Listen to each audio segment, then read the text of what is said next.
t'es fait embêter à l'école par un garçon. Il te violentait, il te tapait aussi? Il y en a plusieurs garçons qui me tapaient. Ah, c'est vrai? Oh oui.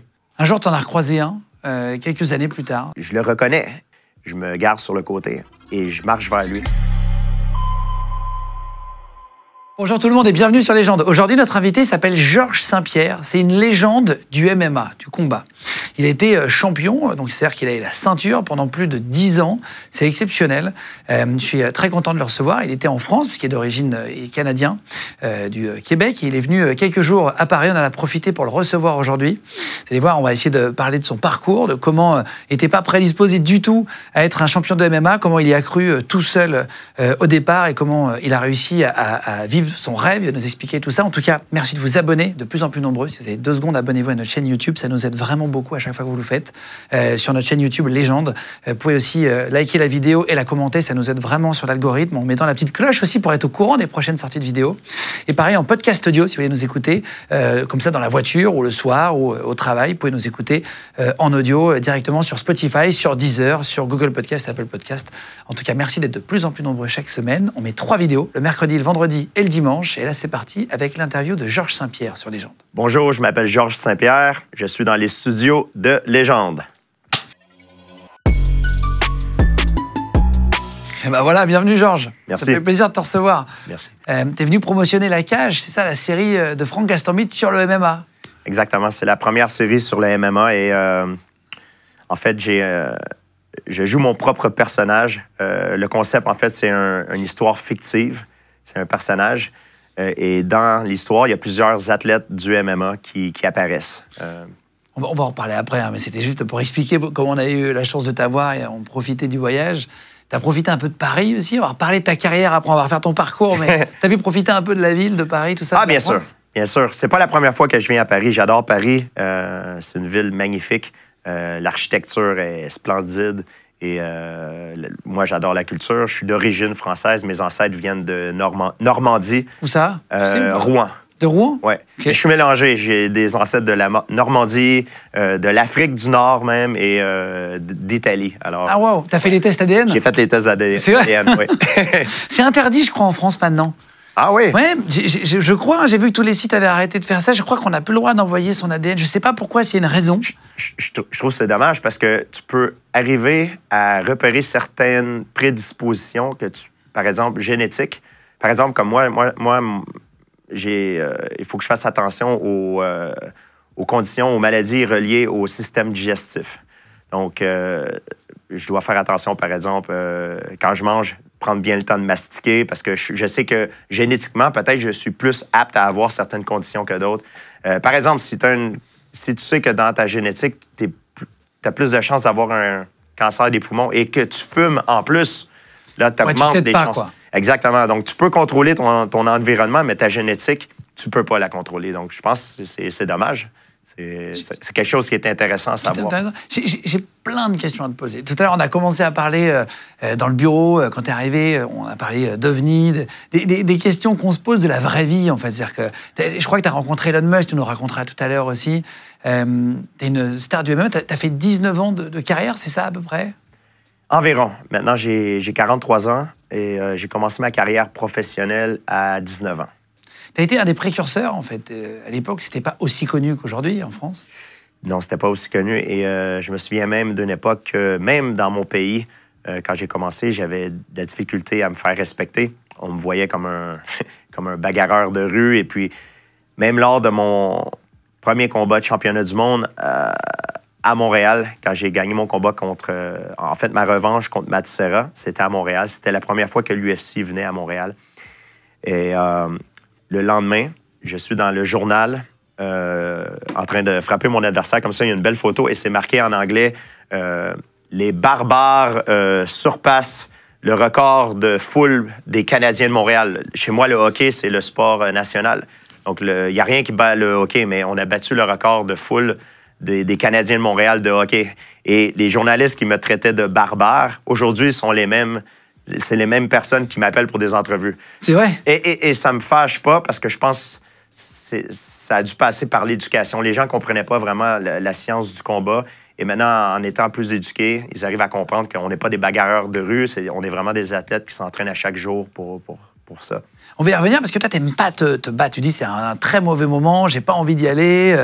À part quand tu gagnes, et là, au moment où tu te lèves, là, t'es content. Mais on va revenir là-dessus. Juste pour comprendre comment t'en es arrivé là. C'est un peu le principe de l'émission. T'es né en 80 à Saint-Isidore, au Québec.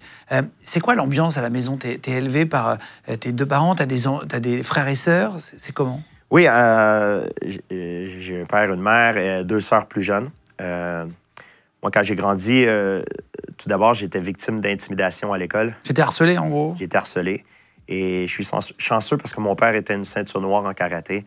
Et pour pouvoir arriver à prendre confiance en moi, parce que j'étais une personne à l'époque qui était très différente de ce que je suis aujourd'hui. Je me souviens, quand j'étais plus jeune, même quand je me regardais dans le miroir, j'aimais pas ce que je voyais. Mais je suis tombé en amour avec la personne que je voulais devenir. Et j'ai commencé à faire du karaté parce que j'étais victime d'intimidation. Et j'aimerais vous dire qu'à cause du karaté, j'ai battu mes assaillants. Mais c'est pas comme ça que ça s'est passé. Ça ferait une meilleure histoire, mais la vérité, c'est que à cause du karaté, je voulais changer mon environnement. Mais ce que j'ai réalisé en faisant du karaté, c'est qu'il fallait que je me change, moi, de l'intérieur vers l'extérieur afin de changer mon environnement. Donc, j'ai commencé à prendre confiance en moi. Quand j'étais jeune, j'étais quelqu'un qui regardait toujours par terre. J'arrivais même pas à regarder quelqu'un dans les yeux. C'est vrai? Et putain, c'est fou. Oui, quand tu fais du karaté, la première chose, c'est que tu rentres dans le dojo. Ouss! Kyokushinkai. Tu dois te tenir droit, tu regardes la personne dans les yeux et juste ça a tout changé pour moi. Tu lèves un peu le menton, quoi. Exactement. Tu te tiens avec une belle posture et tout. Et ça change ton apparence. Et les gens qui font de l'intimidation, c'est des gens souvent qui s'en prennent aux personnes faibles. Et moi, j'étais faible. Et je parle pas seulement physiquement, je parle aussi en tant que confiance. Et c'est important d'avoir confiance en soi dans la vie. Tu peux avoir tout le talent au monde, mais si tu n'as pas confiance, c'est un peu, si je peux faire l'analogie, c'est comme si tu as beaucoup d'argent dans ton compte de banque, mais tu n'as aucune façon d'y accéder. Tu peux pas atteindre ton full potentiel. Donc, moi, j'avais pas confiance en moi. Et le karaté, ça m'a appris à avoir confiance en moi. Et ça m'a changé de l'intérieur. Et du coup, j'ai pu changer mon environnement par la suite. Juste parce que tu as plus confiance en toi, les gens vont moins t'embêter? Exactement. En gros, même pas besoin de se battre, tu veux dire juste... Exactement, parce que je me comportais d'une façon différente. Et dans la vie, c'est très important. Tout ce que tu essaies de faire dans la vie, il faut que tu le fasses avec confiance. Et la confiance, c'est pas l'absence de peur. Avoir confiance, c'est savoir qu'on a ce qu'il faut pour pouvoir réussir. Et ça se bâtit une confiance. Ça n'arrive pas du jour au lendemain. Il faut travailler dessus. Et encore, si je peux faire une analogie, si tu es un jeune qui va à l'école et tu sais que tu as un examen le vendredi et tu es en début de semaine, tu vas avoir peur d'échouer ton examen. Il y a deux possibilités. Tu peux étudier, travailler fort, essayer de te préparer du mieux que tu peux. Et quand vendredi va arriver, tu vas quand même avoir peur, mais tu vas avoir le droit d'avoir confiance en toi parce que tu as mis le travail pour y arriver. Si tu n'as pas étudié, tu vas avoir peur, mais tu n'auras pas le droit d'avoir confiance en toi. Tu peux mentir aux autres, mais tu ne peux pas te mentir à toi-même. Et c'est la même chose en combat. Avant chaque combat, j'ai peur, je suis effrayé. Mais à cause que je sais que je me suis préparé du mieux que je peux y aller avec confiance. Tu t'es fait embêter à l'école par un garçon qui te... Quand tu disais harceler, il te violentait, il te tapait aussi, ce garçon-là? Il y en a plusieurs garçons qui me tapaient. Ah, c'est vrai? Oh oui! Un jour, tu en as recroisé un, quelques années plus tard. Elle est incroyable, cette histoire. T'es en voiture, tu roules, et c'est un feu rouge que tu le vois? Oui, en fait, c'est pas un feu rouge. Je suis sur le boulevard Saint-Laurent à Montréal. Et il y a du trafic et je vois quelqu'un qui vient pour laver ma fenêtre avec on appelle ça chez moi un squeegee. Une petite raclette en France. Exactement, exact, une petite raclette, exactement. Comme ce qu'on mange, quoi. Et je le vois arriver et je me dis, je le reconnais. Et il vient pour laver ma fenêtre et je lui dis, non, j'ai pas besoin. Et lui, il vient me demander de l'argent. Il te reconnaît pas? Et là, je baisse ma fenêtre et je vois qu'il me reconnaît. Et là, je le vois, je lui dis, j'attends un petit peu. Je me garde sur le côté et je marche vers lui. Et quand je marchais vers lui, je me souviens, dans son langage corporel, je voyais qu'il était mal à l'aise et qu'il avait peur. Il baissait la tête. Il était comme moi. J'étais devant lui quand j'étais jeune. Parce que tu faisais déjà du MMA? Tu étais déjà connu? Oui, j'étais déjà champion. Et lui, il savait qui j'étais devenu. Donc, je marchais vers lui et c'était comme les rôles étaient inversés. Mais je ressentais pas de haine envers lui parce que je me souviens que quand je me faisais tabasser par lui dans l'autobus, à l'époque, lui, il était assis en arrière dans l'autobus parce qu'il était un gars cool. Moi, j'étais assis en avant parce que j'avais pas d'amis quand j'étais jeune. Et il m'insultait, il m'humiliait souvent et il me frappait. Il était plus vieux que moi et souvent, je revenais à la maison avec des marques. Et une fois, mon père, il m'a pris, il m'a mis sur le mur, il m'a dit « Georges, je veux savoir qu'est-ce qui se passe à l'école, tu as des problèmes. » Et j'ai été obligé de lui dire, j'ai dit « Il y a un mec à l'école qui est plus vieux que moi, qui me tabasse. » Et mon père, à cause que je viens d'un petit village, mon père a fait des recherches. Il a appris où le jeune habitait. Il est allé chez lui, cogné à la porte. Il est allé voir son papa a ouvert la porte. Il a dit « Excusez, pouvez-vous dire à votre fils d'arrêter d'embêter mon fils? Il doit se concentrer sur ses études. » Et bien sûr, le lendemain, « Ah, t'es allé te plaindre à ton papa? » Et là, j'ai dû me battre encore et tout. J'ai mangé un autre rince. Mais je me souviens que quand mon père est allé voir son père, je me souviens qu'il m'a dit que quand il est rentré quand il a ouvert la porte, ça sentait l'alcool. Et on savait tous que ce garçon-là avait souvent des marques, lui aussi, sur son corps parce qu'il se faisait battre par son père. Donc, j'avais pas de haine envers lui parce que j'ai compris que j'étais juste un dommage collatéral. La façon qu'il avait appris à communiquer par son père, c'était par la violence. Donc, moi, j'étais juste un dommage collatéral. Donc, quand je marchais vers lui et je l'ai vu, j'avais juste pitié de ce qu'il était devenu parce qu'à l'époque, on voulait tous être comme lui. Et je lui ai même dit, j'ai dit, écoute, regarde ce que t'es devenu. Je me souviens, toi, t'étais le mec cool. On voulait tous être comme toi. Et là, je sais pas qu'est-ce qui se passe. Et là, il m'a fait comprendre. Il dit, je sais, ma vie va pas très bien. J'ai pris ce que j'avais dans les poches. J'ai donné l'argent. J'ai dit, écoute, je veux plus te voir ici. T'as beaucoup de potentiel. Tu peux faire ce que tu veux. T'es un beau grand garçon. Allez, dégage de là.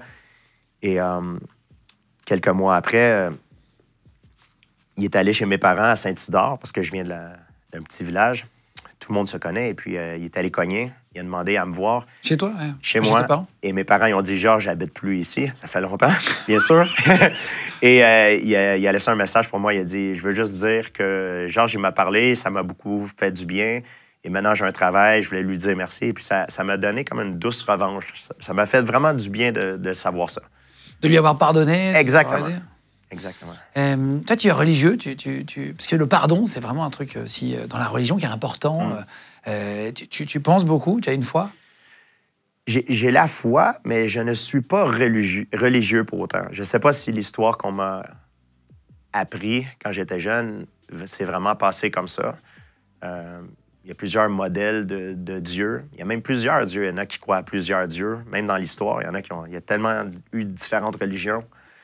Je peux pas dire que je suis religieux, mais j'ai la foi. Je crois qu'il y a quelque chose d'une force supérieure qui nous contrôle, qui nous a créés. Ouais. C'est d'avoir ces valeurs-là, en tout cas, de bien, de mal, d'essayer d'aider. Oui, il y a des gens que je connais aussi qui sont athées, qui ont des très bonnes valeurs, qui sont des très bonnes personnes. Il y a des gens religieux aussi que je connais qui ne sont pas des bonnes personnes.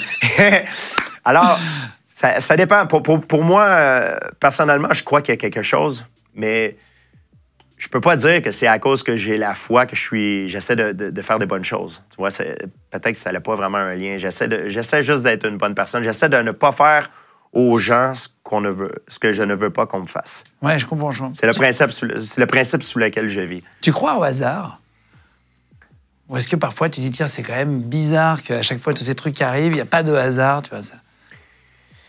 Le hasard, le libre arbitre, c'est quelque chose que je suis très indécis. Il y en a qui vont penser que je suis fou de dire ça, mais je suis porté à croire en la causalité. Et qu'est-ce que ça veut dire? La causalité, en fait, c'est un principe, c'est déterministe en philosophie. Ça veut dire que toutes les actions se passent par rapport à une cause précédente. Donc, s'il y a cause, par définition, il y a pas de libre arbitre. Parce qu'un libre arbitre, c'est faire quelque chose sans cause. Et c'est dur à comprendre, mais si on regarde dans un monde mécanique, une voiture qui brise, on va pas dire que la voiture a décidé de briser. Il y a une cause qui a fait que la voiture a brisé. Et je crois qu'ultimement, l'humain est peut-être un peu semblable. Par contre, il y a un de mes amis qui s'appelle Lex Friedman qui travaille dans la robotique. Qui fait des interviews aussi? Oui, il travaille avec l'intelligence artificielle. Il y a eu un argument que c'est un ami à moi, quand il a vu que je pensais de cette façon, il m'a dit, Georges, on peut pas savoir si le libre arbitre existe ou pas parce qu'on n'est même pas capable de définir c'est quoi la conscience. Il y a des religieux qui vont dire que la conscience, c'est l'âme. Les autres qui sont scientifiques vont peut-être dire que c'est les circuits dans le cerveau qui décident de nos actions. Alors, à cause qu'on ne peut pas définir c'est quoi la conscience, c'est dur pour moi de savoir si vraiment on a le choix ou pas. Et si vraiment tout repose sur la causalité.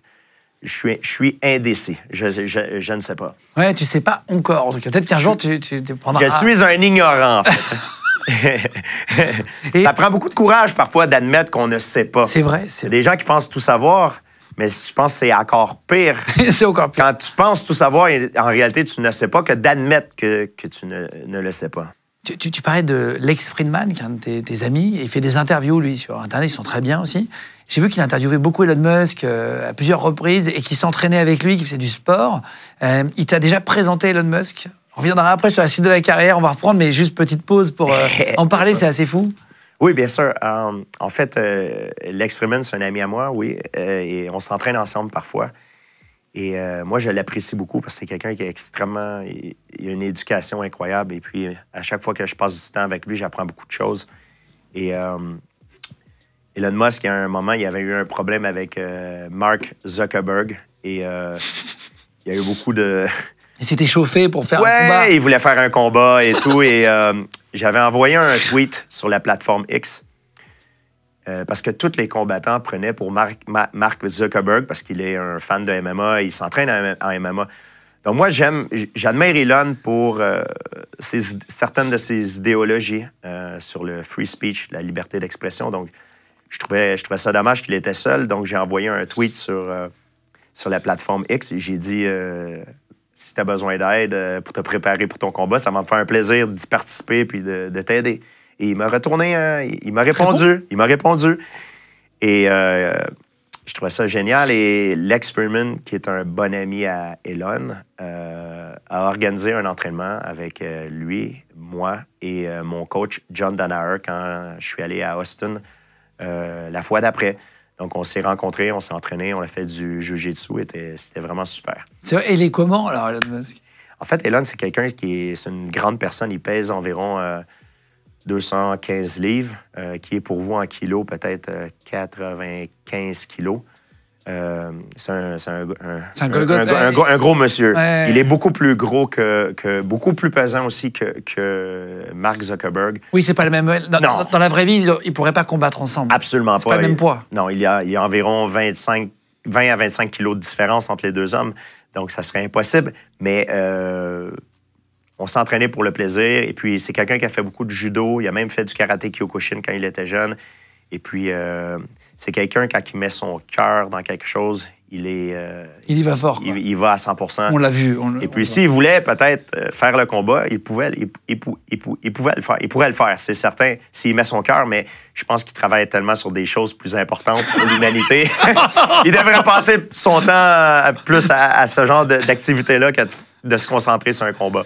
Et il est très intelligent, il a un QI hyper élevé, etc. Est-ce que tu le sens quand tu lui parles? Est-ce que tu vois qu'il n'est pas forcément comme tout le monde? En fait, il est extrêmement intelligent et oui, il est super éduqué et c'est toujours intéressant de parler à des gens comme ça parce qu'on t'apprend beaucoup. Mais je pense qu'il y a une grosse différence entre l'intelligence et l'éducation. Il y a des gens, des fois, qui sont très éduqués et qui ne sont pas pour autant intelligents ou vice-versa. Mais quand tu lui parles, c'est vraiment comme un ordinateur, c'est une machine à calculer. J'ai pas eu la chance de passer beaucoup de temps avec, mais pour le temps que j'ai passé avec, j'ai appris plein de choses. C'était vraiment une expérience unique. Attends, tu as parlé de Mars, tu as parlé de il voulait aller il veut aller sur Mars, envoyer des êtres humains. J'ai eu la chance de lui poser la question à savoir dans combien de temps il pense qu'on va pouvoir mettre un homme sur Mars. Il m'a dit entre 8 et 10 ans. C'est bientôt. Hein? Ouais. C'est-à-dire qu'on pourrait les connaître de notre vivant, quoi. 8 et 10 ans, donc ça fait plus d'1 an que ça s'est passé, notre rencontre. Donc maintenant, je te dirais, ça serait 9 à 7 ans. À moins qu'il ait changé d'avis, mais selon ses calculs, c'est ce qu'il m'a dit. C'est incroyable. Et est-ce qu'il pense que les ovnis, on en parlera tout à l'heure, mais c'est un sujet, on en parlait tous les deux, est-ce que ça existe? Qu'est-ce qu'il en pense, lui, qui envoie des fusées dans l'espace? J'ai pas eu la chance de lui poser cette question-là parce que je le connais pas très bien, donc j'étais un peu mal à l'aise. Je sais que c'est un grand fan de Star Wars. Des fois, on s'envoyait des textos et puis se donnait notre avis sur Star Wars. Et puis, c'était un grand fan de Star Wars avant, au début de la franchise, plus maintenant. Et je sais que, par exemple, mon ami Lex Fridman, lui, est très intéressé par ce sujet. Et moi aussi, d'ailleurs. Toi, tu penses que ça existe? Pour ceux qui pensent qui ne sont pas au courant, ça existe. Les UAP, Unidentified Flying Phenomenon, existent. Si vous ne me croyez pas, vous pouvez faire des recherches en ligne. Même Barack Obama en parle. Donald Trump, qui est maintenant le président, en parle ouvertement. Plusieurs hauts placés en parlent. Cependant, les Unidentified Aerial Phenomenon, donc c'est des objets... Non identifiés. Il y a aussi des objets qui volent en dessous de l'eau. L'armée américaine, vous pouvez même voir en ligne, ont déclassifié certaines vidéos qui étaient top secret avant. Et vous pouvez les voir. Il y en a 3. Il y a le GoFast, le Gambling et il y a le Tic Tac. Vous pouvez même voir ça en ligne. C'est quoi? C'est accessible. C'est des objets. Vous voyez des objets avec des équipements militaires qui volent. Il y en a même qui rentrent dans l'océan, qui ressortent. Et c'est accessible à tout le monde. Vous pouvez aller sur YouTube les voir. C'est pas des tests de l'armée? Moi, je me suis toujours posé la question. C'est ça la question. Est-ce que c'est des extraterrestres? Est-ce que c'est un projet top secret qu'on n'est pas au courant, que certaines personnes, très peu de personnes sont au courant, avec des top secret clearance, comme on dit en anglais. Des habilitations élevées, en France. Exactement. Ça, c'est la question qu'on se pose. Mais s'il y a vraiment des objets qui volent, qu'on ne comprend pas comment ils se déplacent avec une technologie qui semble extraordinaire, oui, ça existe, il y en a. Et si vous ne me croyez pas, c'est parce que vos recherches ne sont pas à jour. Vraiment, vous pouvez aller voir en ligne. C'est débunké. C'est un sujet qui a été débunké, ça fait longtemps. C'est plus inconnu du monde. C'est officiel maintenant. Il faudrait en parler dans une émission un jour. C'est un bon sujet. C'est probablement des projets top secrets, mais on ne sait pas c'est quoi. On a toujours aimé le paranormal. Les émissions à la télé en France sur le paranormal, il y en a eu pendant des années. Ça a toujours été des gros cartons. C'est des sujets vraiment intéressants. On va revenir sur les sports de combat. Tu as découvert à 7 ans. Toi, c'est à 7 ans que tu as commencé le karaté. Tu disais, tu commences par le karaté, tu arrives à avoir une ceinture, tu évolues en karaté ou tu changes de sport assez rapidement? J'ai commencé par faire du karaté Kyokushin. Et j'ai commencé parce que j'étais victime d'intimidation. Donc, j'ai commencé à cause d'un self-defense, d'un autodéfense. Vite après, dans ma vie, le dojo où je m'entraîne devient très rapidement la place où je me sens le plus valorisé parce que ça va pas très bien à l'école. Au lieu de me concentrer sur ce que le professeur est en train d'expliquer en face de la classe, je dois me concentrer comment je vais faire à la fin des cours pour aller prendre les livres dans mon casier et me rendre à l'autobus avant que les mecs m'attendent dans la cour d'école pour me casser la gueule. Donc, c'était une chose qui se passait pour moi à chaque semaine. Et à cause de ça, j'ai des problèmes à l'école. J'ai des problèmes aussi à la maison. Mon père buvait beaucoup d'alcool. Mon père est un alcoolique. Mais mon père a fait une chose par la suite qui a changé le cours de ma vie. Et mon père est devenu pour moi une inspiration. Il a décidé d'arrêter de boire quand j'étais un jeune adolescent. Et j'ai vu les sacrifices qu'il a fait. Je l'ai vu combattre la soif, comment que ça a été difficile. Et pour moi, ça m'a vraiment inspiré. Il a changé. Il a fait un 180 degrés, comme on dit chez moi. Dans son mindset à lui? Exactement. Et c'est très difficile. Pour quelqu'un qui boit, arrêter de boire, c'est extrêmement difficile. C'est une dépendance, c'est une maladie, l'alcoolisme. Et maintenant, non seulement qu'il a arrêté de boire, mais maintenant, il mentore des jeunes pour les aider à arrêter de boire aussi. Et pour moi, ça m'a beaucoup inspiré. C'est devenu un modèle. Et c'est quelque chose qui a ressoudé ma famille ensemble. Parce qu'à l'époque, on avait beaucoup de problèmes. Ma famille est en train de se séparer et le fait qu'il arrête de boire et qu'il a fait ce sacrifice-là, il l'a fait pour nous tous et ça l'a resolidifié le noyau de ma famille et ça m'a beaucoup aidé dans ma vie. Et mon père a toujours travaillé très fort. J'ai grandi, on n'avait pas beaucoup d'argent. c'est quelqu'un qui passait pas beaucoup de temps à la maison parce qu'il travaillait toujours. Puis si j'ai la vie que j'ai aujourd'hui, c'est à cause de mes parents.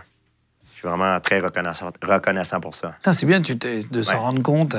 Et ton père n'est jamais retombé dedans? Il a réussi après à... Jamais retombé dedans. Et maintenant, ils aident les jeunes qu'eux aussi essaient d'arrêter de boire. Je me souviens même quand j'étais jeune, des fois, le téléphone sonnait à minuit le soir. C'était un jeune qui avait besoin d'aide et puis qui appelait mon père. Hey, j'ai soif. Mes amis veulent. Ils tenteraient à raconter ses problèmes. Mon père disait bouge pas, je m'en viens. Puis ils allaient le voir pour essayer de lui parler. Donc, je ne sais pas exactement qu'est-ce qui s'est passé à ce niveau-là parce que mon père, il ne me parlait pas des problèmes des autres. C'est normal, c'est confidentiel. Mais mon père a fait beaucoup de travail pour aider les jeunes aussi dans ce domaine-là. Puis, il est aussi un modèle, non seulement pour moi, mais pour plusieurs jeunes qui ont essayé d'arrêter de boire. Il a trouvé une cause, quoi, en fait. Il a aidé... Exactement. Donc, un but dans la vie. Exactement. Et je pense que le fait qu'ils aident les jeunes, ça l'a aidé lui aussi à rester fort puis à continuer sur son chemin. Et depuis ce temps-là, il n'a plus jamais bu une goutte d'alcool. Même mon père, quand c'est les fêtes de Noël et tout, quelqu'un lui a fait boire, il ne boit pas d'alcool. Zéro. Fini. Il ne goûte plus l'alcool. Ouais. Il ne goûte plus l'alcool, c'est fini pour lui. Il ne veut même plus y goûter. Toi, ça ne lui manque même pas. Toi qui es sportif de haut niveau, qui a fait beaucoup de sport tous les jours, etc., les entraînements, tu te permets de boire un verre, une coupe, ou c'est zéro alcool? Ah, bien sûr. Écoute, moi, j'en profite. Pour moi, je vois ça comme une récompense. Et je pense que ma dépendance, je pense qu'on a peut-être tous une dépendance dans ma famille. Ma dépendance, je ne l'ai pas mis, je l'ai mis dans le sport. Moi, c'est dans le sport. Et besoin d'activité physique. J'ai grandi avec beaucoup de haine, beaucoup de rage, et j'avais besoin de la mettre à quelque part, la laisser sortir à quelque part, parce qu'en grandissant, j'étais un jeune qui manquait beaucoup de discipline, et c'est pour ça, je pense aussi que mon père m'a mis dans le karaté. J'avais besoin de rigueur, j'avais besoin de discipline, et je suis très heureux qu'il l'ait fait. Tu sais, d'un côté du karaté et des échecs, tu joues aux échecs, tu fais partie des 25 meilleurs joueurs du Québec. Ouais, mais je jouais aux échecs. J'ai jamais pris le temps d'étudier la science des échecs. Je le faisais quand j'étais jeune parce que j'aime les échecs. Pour moi, c'est comme un combat. En fait, tous les sports, même jouer aux échecs, c'est notre façon moderne et civilisée de faire la guerre, en fait. Quand tu joues au foot, c'est la même chose. C'est mon équipe contre ton équipe. On essaie de rentrer le ballon dans le but. C'est un peu comme une guerre, en fait. C'est une façon civilisée de faire c'est une bataille. Absolument.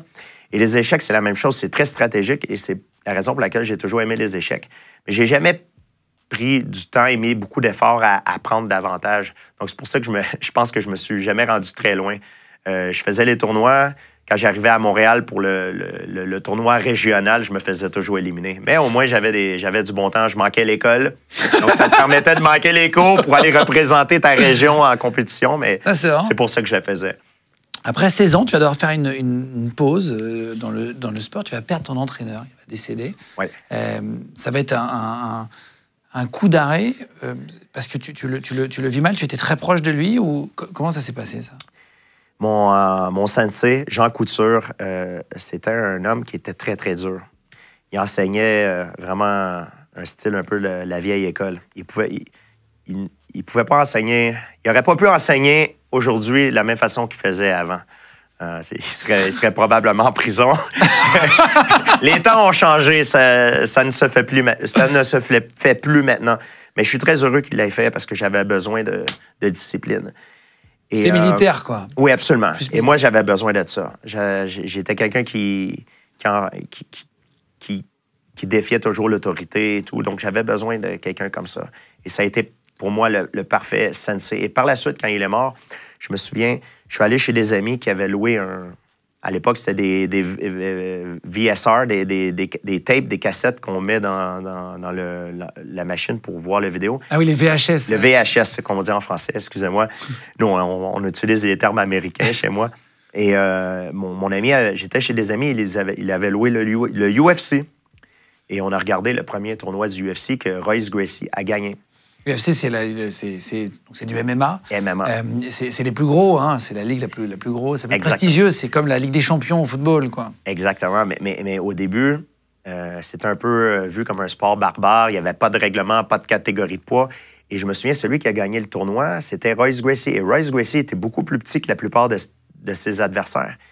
Et pour moi, quand je l'ai vu gagner, ça m'a vraiment inspiré parce que je l'ai vu gagner un tournoi contre des mecs qui font 2 fois sa taille et des mecs qui font peur. Donc, quand je l'ai vu gagner, je suis pas un psychologue, mais d'après moi, ça m'a inspiré parce que je l'ai vu faire quelque chose que moi, j'ai jamais pu faire. Il a combattu ses bullies, ses harceleurs, ses intimidateurs. Il a réussi à les battre. Et moi, ça m'a inspiré. Et quand j'ai vu le tournoi du UFC, moi, j'étais déjà ceinture noire en karaté Kyokushinkai.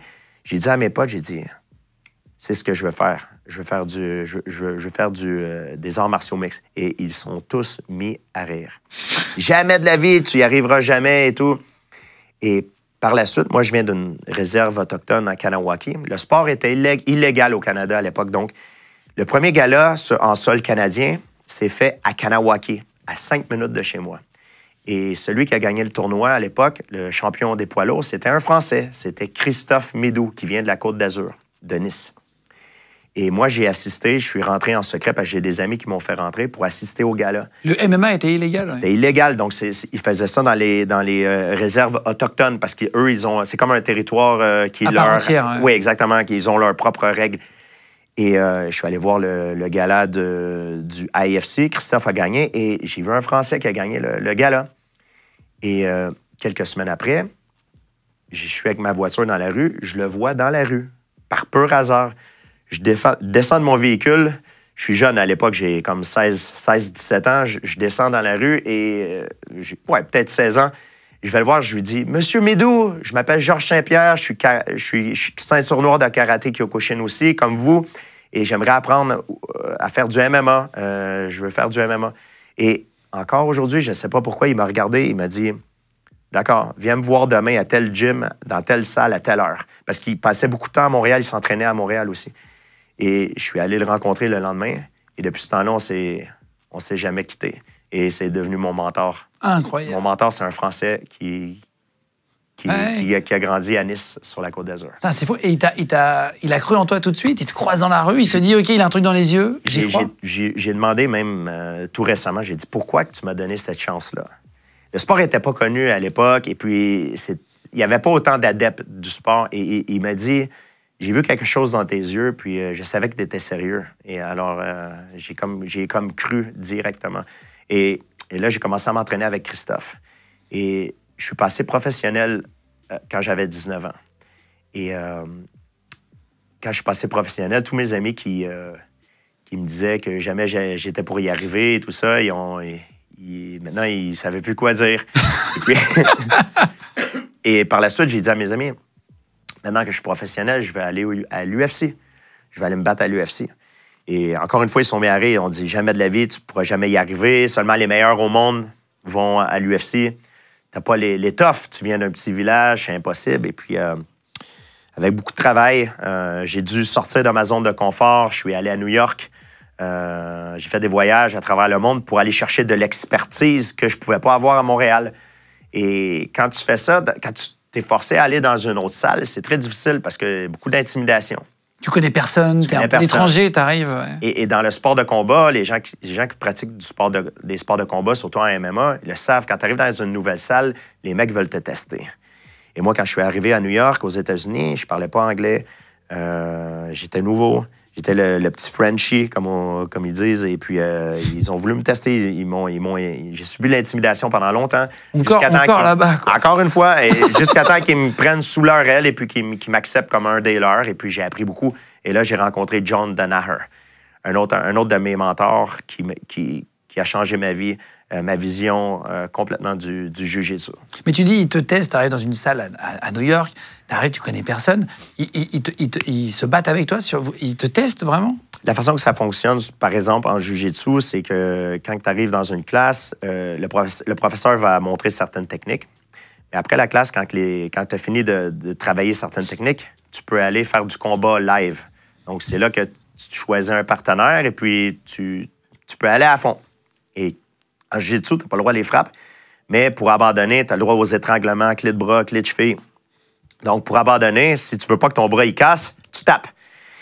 Et quand tu es nouveau, souvent, comme à l'époque, quand j'étais nouveau, j'ai commencé à aller à New York, j'avais même 16 ans, avant même que je passe professionnel, parce que je savais que c'était un mal nécessaire, je devais sortir dans ma zone de confort pour pouvoir m'améliorer. Et même à l'époque, juste pour vous mettre en situation, j'étais fauché, j'avais pas d'argent, et j'étais supposé aller à New York. La première fois, j'avais organisé un voyage avec 2 autres mecs qui s'entraînent en MMA avec moi. Et la veille de notre départ, il y en a un qui appelle et dit « Hey, Georges, je pourrais pas venir demain. » Et c'était le seul qui parlait anglais parmi nous. Là, j'ai dit « Merde, tu te fous de moi, là? Tu vas pas venir avec nous? » Il dit « Non, je peux pas aller. » Et là, immédiatement, l'autre a appelé par la suite. Il a dit « Si lui, il vient pas, moi non plus, je viens pas. » Et là, je me retrouve tout seul. Et on était supposé partager l'argent pour le gaz. Les frais, ouais. Oui, c'était moi qui conduisais. Pour l'essence. Et même dans ma voiture, il y avait un trou dans la base de ma voiture où mes pieds sont posés près de la pédale. Et les gens se moquaient de moi. Ils disaient que je ressemblais aux pierres à feu avec le trou dans la voiture, Fred des pierres à feu. Et là, je me suis dit, j'étais confronté à un choix. Je me suis dit, est-ce que je cancelle mon voyage ou est-ce que j'y vais? Je prends un risque d'aller à New York. Parce que tu annules, mais tu passes à côté d'une opportunité. Et ce qui a fait, je pense, la différence entre moi puis ceux qui n'ont pas réussi, des fois, on parle de talent, le travail. Oui, j'avais un talent, j'avais une prédisposition, mais il y en a aussi beaucoup des gens qui ont le talent. J'ai travaillé fort. Il y a beaucoup de gens aussi qui travaillent aussi fort que moi. Mais ce qui fait la différence, selon moi, c'est que à chaque fois que j'avais une opportunité de m'améliorer, je fonçais puis j'y allais. Même si j'étais forcé à sortir de ma zone de confort. Et ça, c'est pas donné à tout le monde. Il y a beaucoup de gens, des fois, qui ont des opportunités qui s'ouvrent à eux, mais ils ne la saisissent pas parce que ça les force à sortir de leur zone de confort et ils ne veulent pas sortir de leur zone de confort. Il faut se faire violence, quoi. Exactement. Ils veulent rester où ils sont confortables. Et ça, c'est la même chose dans la vie pour tout le monde.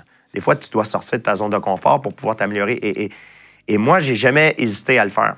Donc, quand je suis allé à New York, je me souviens, la première fois, le premier cours que je prends à New York, je fais la technique. Et après, quand je commence à m'entraîner avec un mec, il pèse environ 10 kilos de moins que moi. Il m'a botté les fesses, mon ami, à un point que j'étais humilié. Eux, ils savaient que j'étais un étranger, donc ils ont mis le meilleur sur moi pour pouvoir m'intimider, pour me faire perdre le goût direct en partant.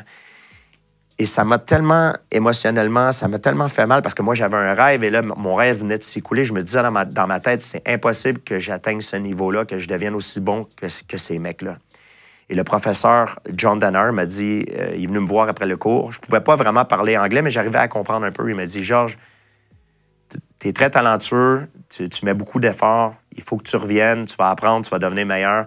Et moi, dans ma tête, je me disais, ouais, tu dis ça parce que tu veux que je reste et tout. Et je me souviens, sur le chemin du retour, c'est 8 heures de route entre Montréal et New York, Montréal. Je conduisais et je me disais dans ma tête, merde, je pensais déjà à qu'est-ce que je vais faire dans la vie parce que c'est impossible que je devienne un combattant, les mecs sont trop forts. Et je me suis dit, tu sais quoi, je vais revenir. Et j'ai décidé d'y retourner. Et les 2 mecs étaient supposés venir avec moi à Montréal quand je suis revenu au gym à Montréal. Ils m'ont dit, hey, montre-moi qu'est-ce que tu as appris. Je leur ai montré ce que j'ai appris. Et ils m'ont dit, hey, les mecs à New York, est-ce qu'ils sont forts? Et je leur ai dit, ils sont tellement bons en jiu-jitsu, c'est les meilleurs que j'ai vus de ma vie.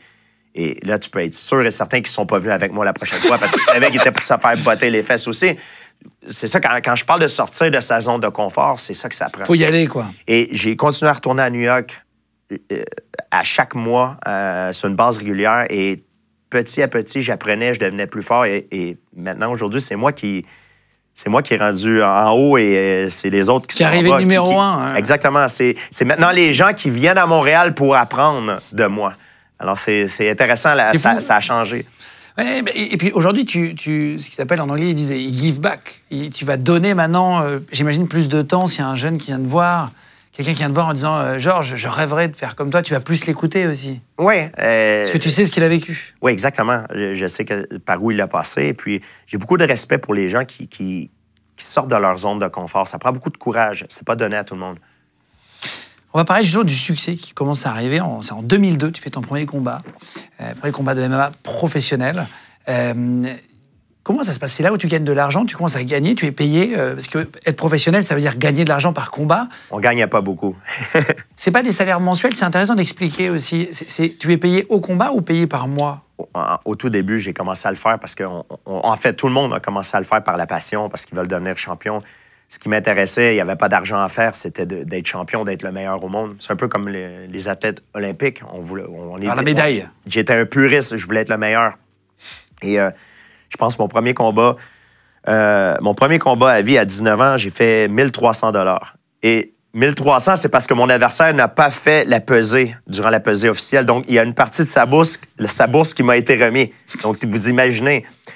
Et ça, c'est mon premier combat professionnel que j'ai gagné.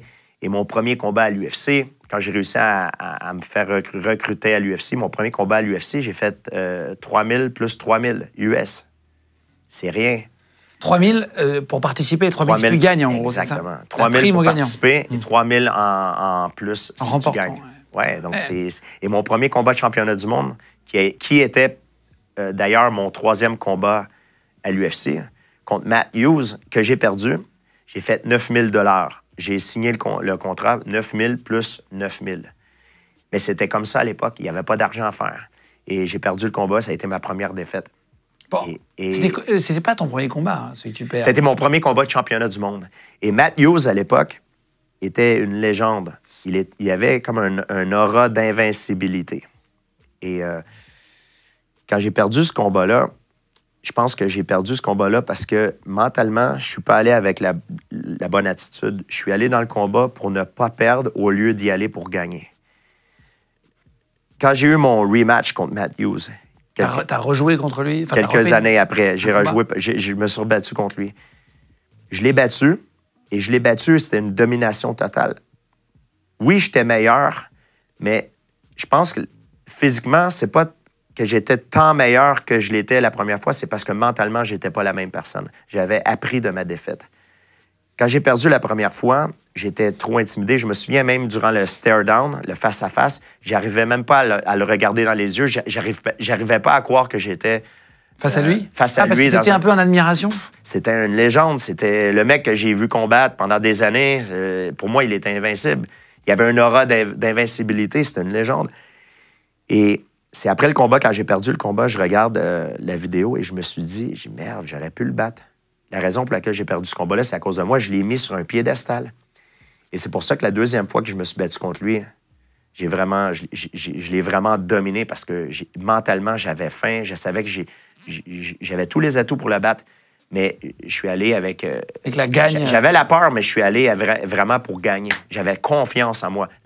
J'avais pas cette confiance-là lors de notre premier combat. Oui, en fait, il faut y aller et en étant sûr de gagner dans sa tête, quoi. Exactement. Quand tu fais ce sport-là, il faut que tu y ailles à fond. Tu peux pas y aller à moitié.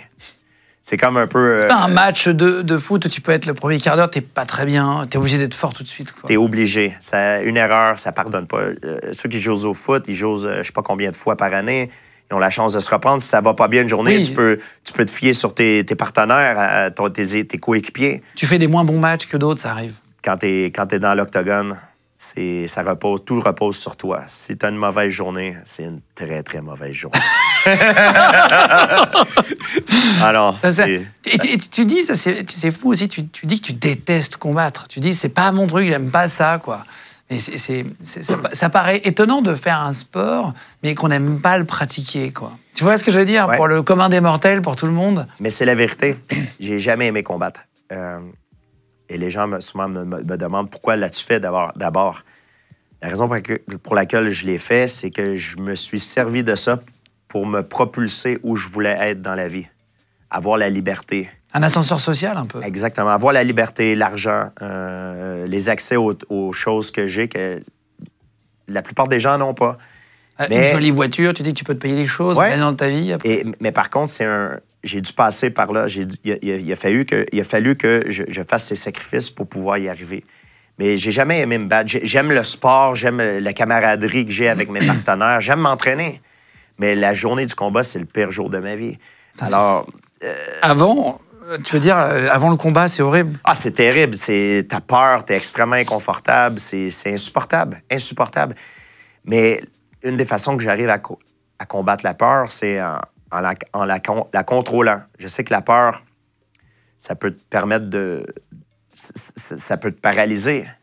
Ça te fait perdre tes moyens. Absolument. Mais ça peut aussi te faire devenir meilleur. Ça peut améliorer tes temps de réaction, te faire être plus fort, te servir de l'adrénaline pour pousser plus fort, pour exploser plus fort. C'est pour ça que je pense qu'il y a plusieurs athlètes qui sont très, très bons en pratique, mais quand c'est le temps de performer devant les caméras, ils ne sont pas capables. C'est très mental. Et la façon que tu arrives à contrôler ta peur, c'est en bâtissant ta confiance. Parce que la peur va toujours être là. J'ai dit plus tôt, la confiance, c'est pas l'absence de peur, c'est savoir qu'on possède ce qu'il faut pour pouvoir réussir. Alors, ce que je fais, c'est que quand je me prépare pour un combat, je fais sûr et certain que j'ai tout fait en mon pouvoir pour arriver à ma forme optimale, pour arriver du mieux préparé que je peux. Donc, en sachant ça, je peux aller dans le combat avec confiance. Parfois, il y a des photos de toi, je vais vous en montrer, là, qui s'affichent à l'image. Il y a des photos de toi avant le combat qui rentrent dans l'octogone et qui est très souriant, qui paraît justement... C'est un masque. Tu fais semblant? Je vais vous expliquer comment ça se passe la journée d'un combat. En sachant que quand on va se battre, on risque de mourir. Peut-être, oui, un arbitre qui peut arrêter le combat, mais le dommage que tu vas recevoir, peut-être, vont faire en sorte que tu vas mourir plus jeune. Alors, c'est extrêmement dangereux. Tu peux jouer au basketball, jouer au football, mais tu ne joues pas à te battre. Et à cause de ça, les risques de défaite peuvent avoir une répercussion sur ta vie. Et c'est pour ça que c'est très stressant. Donc, quand je me réveille le matin, le jour d'un combat, je me sens toujours mal. À chaque fois. Parce que j'ai mal dormi. Toute la veille, je me suis fait des scénarios dans ma tête. S'il fait ça, je vais faire ça. Si telle situation arrive, je vais faire telle chose. Parce que tu deviens... T'imagines? Tu deviens complètement... Moi, c'est comme ça que je me sens. Donc, tu dors très mal. Mais j'utilise ce qu'on appelle le James Lange Theory. James Lange, c'est une théorie qui dit que ton mental peut dicter ce que tu fais physiquement. Par exemple, si j'ai soif, mentalement, je me dis j'ai soif, je vais dire à mon physique de prendre un verre et boire de l'eau. Donc, mon mental décide de ce que mes actions font. Mais mes actions aussi, à l'inverse, peuvent avoir un effet sur mon mental. Et c'est ce que j'utilise pour ma préparation mentale avant un combat. Donc, quand je me lève le matin, je m'en vais prendre le petit déjeuner avec mes partenaires d'entraînement. Et mes coachs le savent, tout le monde me connaît, ils savent qu'est-ce qui se passe dans ma tête, ils savent que je suis effrayé, que je me sens mal. Et puis quand j'arrive au petit déjeuner, ils me posent des questions. Georges, alors, comment ça se passe aujourd'hui? Et je leur réponds toujours un mensonge, je leur dis... J'ai hâte au combat ce soir, je me sens au top. J'ai hâte de leur montrer comment que je vais battre mon adversaire. Je suis un champion et j'ai hâte à ce soir. Et là, tout le monde rigole parce qu'ils savent on joue tous un jeu. C'est toute l'équipe alentour de moi sont effrayés, ont peur, mais tout le monde joue un rôle. On joue tous un jeu, on se met tous un masque. On a tous peur, on est tous effrayés. Jusqu'à temps que le combat arrive, jusqu'à temps que je suis dans le vestiaire en train de me préparer. On se prépare, on se réchauffe. Et là, le stress monte. Plus on s'approche du combat, plus ça monte. Et là, je vois dans le vestiaire, par exemple, mon dernier combat qui était contre Michael Bisping au Madison Square Garden à New York, c'était un désastre. Imaginez la situation. Tous les gens qui étaient dans mon vestiaire ont perdu. Et là, je suis pas quelqu'un de superstitieux en temps normal. Mais là, avant un combat, il y a des choses bizarres qui se passent dans ta tête. Tu commences à te poser la question, est-ce qu'il y a un maléfice qui est sur mon vestiaire? Parce que tout le monde est en train de perdre. Je voyais les mecs arriver en civière et tout, d'autres avec le casque, de la glace sur la tête. Et là, je me posais la question, j'ai dit, merde, il va falloir que je change le momentum du vestiaire. Et moi, je me battais en finale. Et là, le stress monte. Et puis là, tu vois les KO qui arrivent parce que tu as une petite télé dans ta chambre. Et là, tu sais que tu es le dernier combat. Et là, le combat avant toi se termine. Et là, tu sais que c'est à ton tour. Bon. À tout moment, le préposé du UFC peut rentrer dans la chambre, ouvrir la porte. Saint-Pierre, you up next. Are you ready? Et là, ton cœur, il bat comme ça. Wow. Et là, tu te dis, merde, c'est à mon tour. Et là, il y a des milliers de personnes qui t'entendent crier, les vibrations des estrades. Et là, avant d'y aller, j'ai toujours un rituel, ce que je fais. Je dis au mec, attendez, donnez-moi une minute, je vais aux toilettes. Alors, je vais aux toilettes, je ferme la porte et je me regarde devant le vestiaire. Devant le miroir, je me regarde et je me donne toutes les raisons au monde pour lesquelles je vais gagner le combat. Et là, c'est le temps d'avoir la grosse tête, de se mettre en confiance. Et là, je me dis, Je suis plus fort que lui, je suis meilleur que lui, je suis le meilleur combattant au monde de l'histoire. Je suis mieux préparé que lui, je le connais mieux qu'il se connaît lui-même. J'ai une meilleure équipe, j'ai fait tel sacrifice. Lui, il n'a rien fait de ça. C'est moi qui ai le mieux préparé, je suis le plus fort. Et je prends une minute pour me mettre en confiance. J'ouvre la porte, je sors, et là, je suis une personne différente. Et là, je tombe sur ce que j'appelle le cruise control. Le cruise control, c'est comme quand tu conduis la voiture, tu mets un cruise control. Et là, je sais très bien Régulateur de vitesse. Exactement, régulateur de vitesse. Je sais très bien que tout mon travail est fait. Mon travail physique est fait, mon travail mental est fait du mieux que je peux. Je suis dans ma forme optimale. Alors là, je peux me faire confiance, je me laisse aller. Comme un régulateur de vitesse. Parce que je sais, comme quand tu joues au golf, là, maintenant, j'ai frappé la balle est dans les airs. Il n'y a rien que je peux faire pour changer la balle. Et je me concentre seulement que sur l'objectif. Moi, comment je me sens, ce que les gens vont penser, est-ce que je vais gagner ou perdre? Ça, c'est subjectif. Je ne contrôle pas ces variantes ultimement. Tout ce que je contrôle, c'est le travail que j'ai mis, comment que je suis et qu'est-ce que je vais faire. T'as tout donné, quoi. Sur l'objectif. Et je sais stratégiquement ce que je dois faire pour gagner. Donc là, je marche vers l'octogone et je joue le rôle parce qu'on se met un masque. Et là, je fais assemblant pour moi de... Même si à l'intérieur, j'ai peur... Je me dis, merde, qu'est-ce que je fais ici? mais on se pose tous cette question. Évidemment. Mais je me mets un masque. Je commence à marcher avec confiance. Parce que je sais que si je commence à agir avec confiance, ça va avoir des répercussions sur mon mental. Alors, je marche vers l'octogone comme un champion. Je me dirige vers l'octogone. Je rentre, je fais une entrée, salue la foule. Et là, je vois Bruce Buffer qui commence à annoncer les combattants. Et pendant qu'il annonce les combattants, je regarde de l'autre côté de l'octogone et je vois mon adversaire. Et là, dans ma tête, je me dis les points stratégiques que je dois faire, l'objectif, parce que je dois me concentrer sur l'objectif. Et l'objectif doit être fait à tout prix. C'est une question de vie ou de mort. Maintenant, moi, en tant qu'entité, je n'existe plus. Tout ce qui existe, c'est l'objectif. Et là, je me dis, en regardant, par exemple, mon dernier combat contre Michael Bisping, il était beaucoup plus gros, plus fort que moi. Il ne fallait pas que je reste en face de lui immobile. Il fallait que je me déplace, que j'aille soit à l'intérieur ou soit à l'extérieur, jamais au milieu, et que je l'amène au sol. Et que je fasse en sorte que le combat change. Alors, je regarde Michael Bisping pendant la présentation et là, je me répète les phrases objectives dans ma tête. Déplacement, rapide, in and out, in and out, in and out.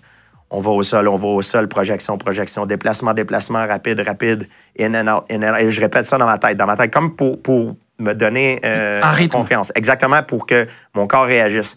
Et là, il y a le face-off. Ça, c'est quand vous êtes face à face? Et là, quand on est face à face. Et là, quand on est face à face, c'est un autre truc mental que j'utilise. Quand je suis face à face avec mon adversaire, là, je me parle à moi-même dans ma tête. Et là, je me dis, en le regardant, je dis, toi, tu n'as aucune idée, c'est le pire jour de ta vie. Je vais te faire très... Des choses que je ne peux pas dire à la caméra. Je vais te faire très, très mal. Tu n'as aucune idée, c'est le pire jour de ta vie. Tu n'es pas le même niveau que moi. Tu n'as aucune chance devant moi. Tu dis des trucs dans ta tête pour te mettre en confiance. Et là, il sépare les combattants. Et là, tu sais que tu es à ton meilleur. Et là, are you ready? Are you ready? Fight. Et là, tu n'as plus le temps de penser. Si tu te mets à penser, tu perds la seconde de réaction que tu dois avoir. Et là, tu laisses aller. Cruise control. Exactement, cruise control. Exactement. Tu ne parles pas de l'environnement à ce moment-là. Est-ce que tes parents, par exemple, est-ce que ta famille, quand tu as une femme, etc., je ne sais pas si tu es papa, toi, ou pas? Oui. Oui.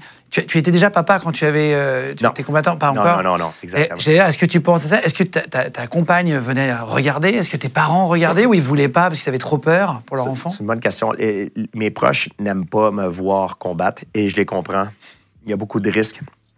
Par contre, quand je suis dans l'octogone, quand on dit être dans la zone pour un athlète, c'est pas d'être trop concentré. Parce que si tu es trop concentré, tu peux pas voir combien de temps il reste, tu peux pas voir ce que ton entraîneur dit, ou même entendre ce que l'entraîneur de ton adversaire dit. Parce que moi, je parle anglais, je comprends aussi le portugais, donc j'arrive à comprendre les Brésiliens. Donc, quand je combats des Brésiliens, j'arrive à comprendre ce qu'ils disent. C'est un avantage, c'est important. Donc, je suis pas trop concentré, mais je suis pas aussi distrait. Parce que si tu n'es pas assez concentré, tu peux te faire avoir avec quelque chose que tu ne vois pas.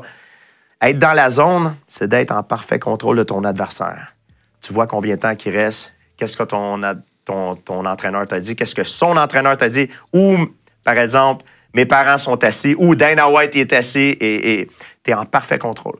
été tellement en contrôle que même durant un de mes combats contre BJ Penn, je me souviens, au premier round, j'ai mon adversaire le dos contre la cage et je regarde contre la cage et là, je vois Cindy Crawford.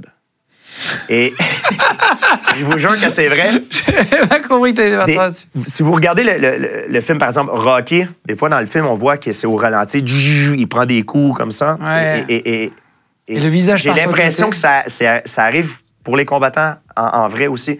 Donc, je suis en plein combat au premier round, j'ai le nez en sang, et là, je regarde à travers la cage, et là, je vois Cindy Crawford à travers le carreau de la cage. Et là, je me dis dans ma tête, waouh, elle est tellement belle. Et là, imaginez. Et là, j'ai comme l'impression que le temps s'arrête. Et là, je me dis dans ma tête, j'ai dit, oh mon Dieu, son mari est en train de remarquer que je regarde sa femme. Et là, je me dis, bien sûr, c'est moi qui fais le spectacle. Et là, je suis revenu à moi-même et je me suis battu. Mais quand je dis d'être dans la zone, c'est d'être en parfait contrôle de ton environnement. C'est un peu ça. Mais tu veux pas être trop distrait, tu vois, de manquer de concentration. Tes parents sont jamais venus voir, donc du coup, ils ont jamais voulu assister en vrai, même ton père? Mon père prend pas l'avion. Par contre, ils sont venus me voir quand je combattais à Montréal. Et ma mère est venue aussi à Sacramento. J'ai pris un billet d'avion parce qu'elle voulait venir me voir à Sacramento. Mes parents me disent toujours qu'ils aiment mieux regarder ce qui se passe en direct que d'attendre à la maison sans voir et attendre le résultat. Ils sont moins stressés quand ils regardent en direct. Ah, wow. Ouais. Ça doit être dur pour une maman et un papa de voir. Maintenant que tu es papa, tu imagines... ça ne doit pas être agréable. Je vais te dire un truc. Souvent, il y a des gens qui viennent me voir avec leurs enfants. Ils me disent, beaucoup aux États-Unis, ils viennent me voir et disent « Ah, voici mon fils, c'est le futur champion du monde. Est-ce que tu as un conseil à lui dire? » Et je dis toujours la même chose. Je regarde le jeune et je lui dis « Reste aux études. » Et c'est bien de faire du sport, mais les chances de réussite sont extrêmement faibles. Et tu sais pas ce qui peut arriver dans la vie. Tu peux te faire frapper par une voiture, tu peux juste simplement pas réussir. Mais au moins, si tu as des études, quand tu arrives à 30 ans, tu as quelque chose sur quoi tu peux tomber. Si tu mets tous tes œufs dans le même panier, et ça, je dis ça, c'est pas juste pour le MMA, c'est pour le foot, pour le hockey, le basketball, c'est la même chose. Mais c'est ce que tu as fait, toi, pourtant. Exact. Moi, j'ai fait des études aussi. Moi, je suis allé à l'université avant, et j'ai arrêté quand j'ai eu la chance d'aller pour mon premier combat de championnat du monde. J'avais de l'éducation. Et c'est là que j'ai dit à mes parents, j'ai un combat de championnat du monde, je vais prendre une pause de 6 mois pour m'entraîner à fond. Si ça ne fonctionne pas, je peux toujours revenir, mais c'est une chance qui arrive peut-être juste une fois dans ma vie. Et heureusement pour moi, ça a fonctionné, mais ça m'a pris du temps à arriver là. Alors, ce que je dis aux jeunes, c'est rester à l'école. L'éducation, c'est ce qui est le plus important. Et même, par exemple, à ta femme, tu vas lui apprendre à se défendre, à des gestes... C'est important pour moi d'apprendre ces choses-là. C'est des choses très simples des fois, et on parle de ça d'ailleurs. J'aime partager mes connaissances. Je sors dans quelques jours un instructional vidéo d'autodéfense. Donc, des gens normaux peuvent, oui, que tout le monde peut faire. peuvent avoir accès en ligne, acheter et apprendre des techniques d'autodéfense. Je mettrai le lien de la vidéo ou de ton site internet, je ne sais pas comment tu vas le faire, mais le jour de la sortie, tu nous diras et on le mettra, on le rajoutera en cliquable sous la vidéo. Si vous nous écoutez en podcast audio, je le rajouterai dans la description sur Spotify, Deezer, Google Podcast, Apple Podcast. Voilà. Merci encore d'être aussi nombreux et de faire de Légendes le premier podcast de France d'ailleurs. Merci 1000 fois. Et de nous rejoindre sur la chaîne YouTube. Continuez de vous abonner. Vous êtes entre 100 et 150 000 à nous rejoindre chaque mois. Donc voilà, merci d'être de plus en plus nombreux ici aussi. C'est quoi un geste facile, sans se lever, mais vraiment très simple? Quelque chose qu'il faut savoir pour de l'autodéfense et à qui on pourrait apprendre un geste à des millions de personnes assez facile. Oui, bien sûr. I mean, tout dépendamment de la situation, c'est pas aussi facile que ça. C'est pas binaire. Il faudrait que je fasse une démonstration, mais en fait, tu veux toujours utiliser le minimum d'énergie pour infliger le maximum de dommages quand tu es dans une situation où ta vie est en danger. Il y a 3 points précis que tu peux penser vite fait. Les yeux, la gorge, les parties. Et tout dépendamment de la situation, tu peux viser ces endroits-là pour pouvoir essayer de te sortir d'impasse. Faut pas que ça soit beau, la bagarre de rue. Faut que ça soit efficace, quoi. Que ça soit efficace. C'est très différent du MMA. Le MMA, le sport que je pratique, il y a des règles. C'est dans une cage et il y a un arbitre qui dit « Est-ce que tu es prêt? » Tu es prêt, le combat commence. Ça reste un spectacle, un sport de spectacle. Dans la rue, quand quand c'est pas toi qui cherches les problèmes, tu as l'avantage d'avoir l'effet de surprise. Et il faut savoir s'en servir.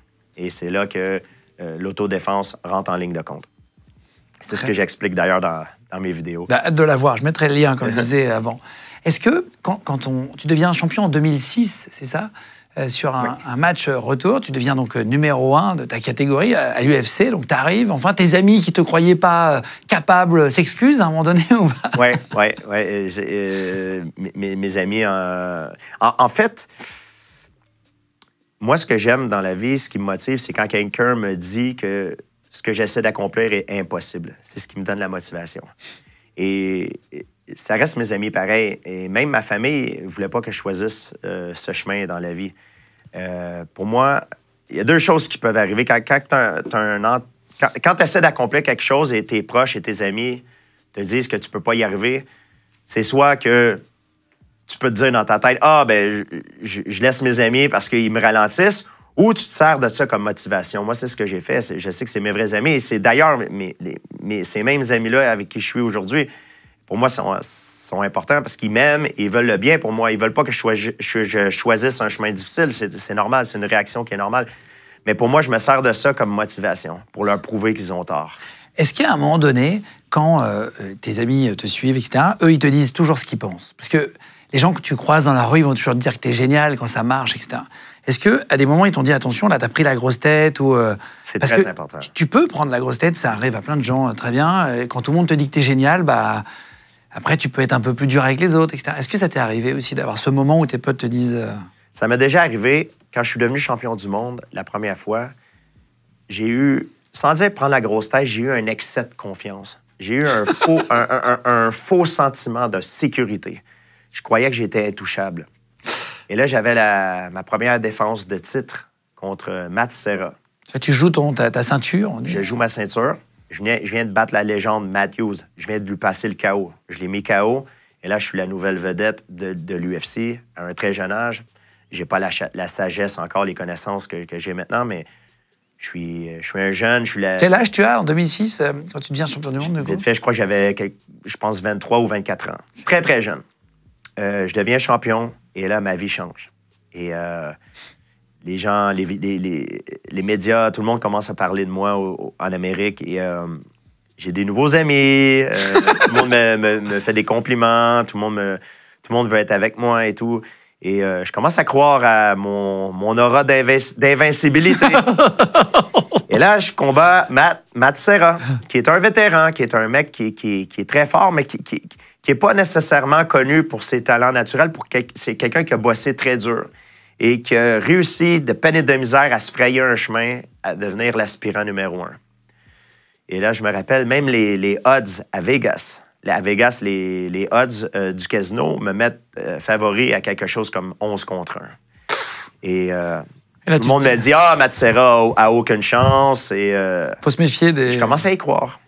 Et je me souviens, dans ce combat-là, je me suis préparé, mais je me suis peut-être pas préparé avec la même ardeur que je faisais d'habitude. Normalement, quand je me prépare pour un combat, j'ai peur. Je me sens extrêmement inconfortable. Je suis effrayé. Mais pour ce combat-là, c'est le seul combat... Oui, je me suis entraîné, mais je me rappelle, c'est le seul combat que j'ai bien dormi la veille. J'avais moins de pression, quoi. J'avais bien dormi. Je me suis réveillé le matin, je me sentais bien. Je me sentais bien jusqu'à temps que le préposé du UFC rentre dans ma chambre et me dise « Saint-Pierre, you're up next. Tu es le prochain. Est-ce que tu es prêt? On y va. » Et là, je me dis « Merde. » On dirait que je suis pas prêt. Je me sentais bizarre. Je marche vers le combat et le combat commence. Je me prends un coup qui est passé à l'extérieur de mon champ de vision. Je me prends un coup en arrière, ici en arrière de l'oreille, je perds l'équilibre. Et là, quand je perds l'équilibre, je fais une erreur cruciale. Au lieu de prendre un pas derrière et de prendre mes distances pour pouvoir récupérer avant de revenir dans le combat, je me fais... Émotionnellement, je suis enflammé, je suis enragé parce que je viens de me faire ébranler devant tout le monde. Alors, mon ego vient de prendre un coup. Alors, je me dis, hey, je suis supposé gagner ce combat-là facile. C'est impossible que ce mec-là, il vienne me toucher. Et là, je suis ébranlé. Alors, à cause de mon ego et de ma fierté mal placée, je veux lui remettre immédiatement. Mais là, ce qui se passe, c'est que je suis ébranlé. J'ai pas tout mon équilibre. Et quand tu es ébranlé, tu n'arrives pas à être précis. Et là, je tombe dans un échange de coups de poing. Et là, c'est comme si j'ai fait en sorte que le combat devienne un coin toss. Tu sais, quand tu prends tu jettes une pièce. Jette une pièce, pile ou face. Et moi, normalement, c'est pas comme ça que je me bats. J'ai confiance que je suis le meilleur combattant. J'ai des connaissances, des techniques que l'autre, comme mon adversaire, n'a pas. Alors, je fais jamais en sorte que le combat devienne une chance sur deux, quoi. Une pièce, un pile ou face. Mais c'est ce que je fais. Et là, je rentre dans un échange, mais moi, je suis pas précis à cause que je suis ébranlé, mais lui est précis. Et là, je m'en prends plein la bouche. Je me retrouve sur le dos. Je suis tellement étourdi, je suis forcé à abandonner avant de perdre conscience. Et là, je perds le combat. La pire humiliation de ma carrière. Mon pire cauchemar vient d'arriver. Et là, je suis humilié. Et je suis frustré parce que je sais que c'est ma faute. J'ai fait une erreur cruciale. J'ai laissé mes émotions prendre le dessus. Ce qu'il ne faut pas faire en combat. Il faut que tu te battes d'une façon objective. Il faut toujours que tu te concentres sur l'objectif. Toi, en tant qu'individu, tes sentiments, gagner, perdre, toi, en tant qu'entité, tu n'existes pas. C'est juste l'objectif qui existe. Mais moi, j'ai pas fait ça. J'ai été influencé par mes émotions, ma rage, parce que je voulais lui remettre. Et là, je comprends mon erreur. Et je retourne dans les vestiaires. Tu perds ta ceinture? Je perds ma ceinture, je suis dégoûté. Et ça m'a pris quelques années avant de revenir, d'avoir un match revanche contre Matsera. Et là, la deuxième fois, quand je me bats contre lui, c'est à Montréal. C'est mon premier combat à l'UFC. C'est la première fois que l'UFC venait à Montréal. Et là, je le domine et je regagne mon titre. Mais c'est juste pour dire que les 2 défaites que j'ai subies dans ma carrière m'ont appris beaucoup de choses. Il y a des gens, quand ils perdent... C'est normal de perdre dans la vie. C'est normal d'échouer. Et j'ai échoué 2 fois dans ma carrière professionnelle, mais j'ai échoué plein de fois en amateur. Dans mes préparations, je me suis fait battre plein de fois. C'est pas d'échouer qui est important, c'est comment tu reviens d'un échec. Et il y a des gens, des fois, quand ils subissent un échec, ils perdent toute la confiance et puis ils reviennent plus jamais les mêmes. Mais il y en a d'autres qui arrivent à identifier l'erreur qu'ils ont faite, ils se rebâtissent une confiance et puis ils reviennent plus fort. Et c'est ce que j'ai su faire, que beaucoup d'athlètes n'ont pas fait. Et ça prend du temps, ça prend beaucoup de volonté et d'effort.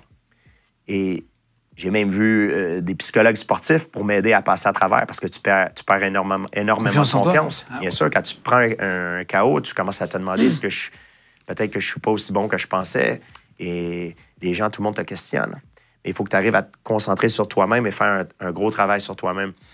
C'est ce que j'ai fait. Combien de temps tu as eu la ceinture? Combien d'années tu as été champion? Par la suite, après, quand j'ai eu mon match revanche contre Matsera, j'ai passé le TKO à Matsera et j'ai été invaincu pour le reste de ma carrière. J'ai jamais perdu par la suite. Oh. J'ai même pris une pause après un de mes combats de plus de 4 ans. J'avais tellement trop de pression, des problèmes, je devais décrocher. Et à l'époque... Un burn-out, tu veux dire? Un burn-out. Et à l'époque, j'avais peur d'en parler parce que je pensais que les gens étaient pour se foutre de ma gueule un peu. Parce qu'ils étaient pour se dire « Ah, de quoi qu'il se plaint? Il est riche, il est populaire, c'est un champion. Il n'y a aucune raison de se plaindre. » Et moi, j'avais honte de ça. Donc, je voulais pas en parler. Ça a mal sorti. Donc, je suis parti. Les gens étaient frustrés. Je suis parti avec le titre et je me suis retiré pendant plus de 4 ans. Mais j'avais besoin de ça pour conserver ma santé mentale. Et je suis revenu par la suite. Mon dernier match, c'était au Madison Square Garden contre Michael Bisping. Je suis revenu pour combattre le champion, mais d'une catégorie de poids plus pesante que celle que... Plus lourde, hein? Plus lourde que celle, parce que je voulais faire quelque chose de légendaire. Je voulais faire quelque chose de spécial pour finir. Tu savais que c'était ton dernier combat ou pas? Je ne savais pas que c'était mon dernier combat à l'époque. J'ai su que c'était mon dernier combat quand j'ai commencé à tomber, quand je suis tombé malade. Quand je me préparais pour le combat, j'étais sur une diète spéciale parce que j'essayais de prendre du poids. Parce que je combattais un mec qui était beaucoup plus pesant que moi. Il pesait environ 10 kilos de plus que moi.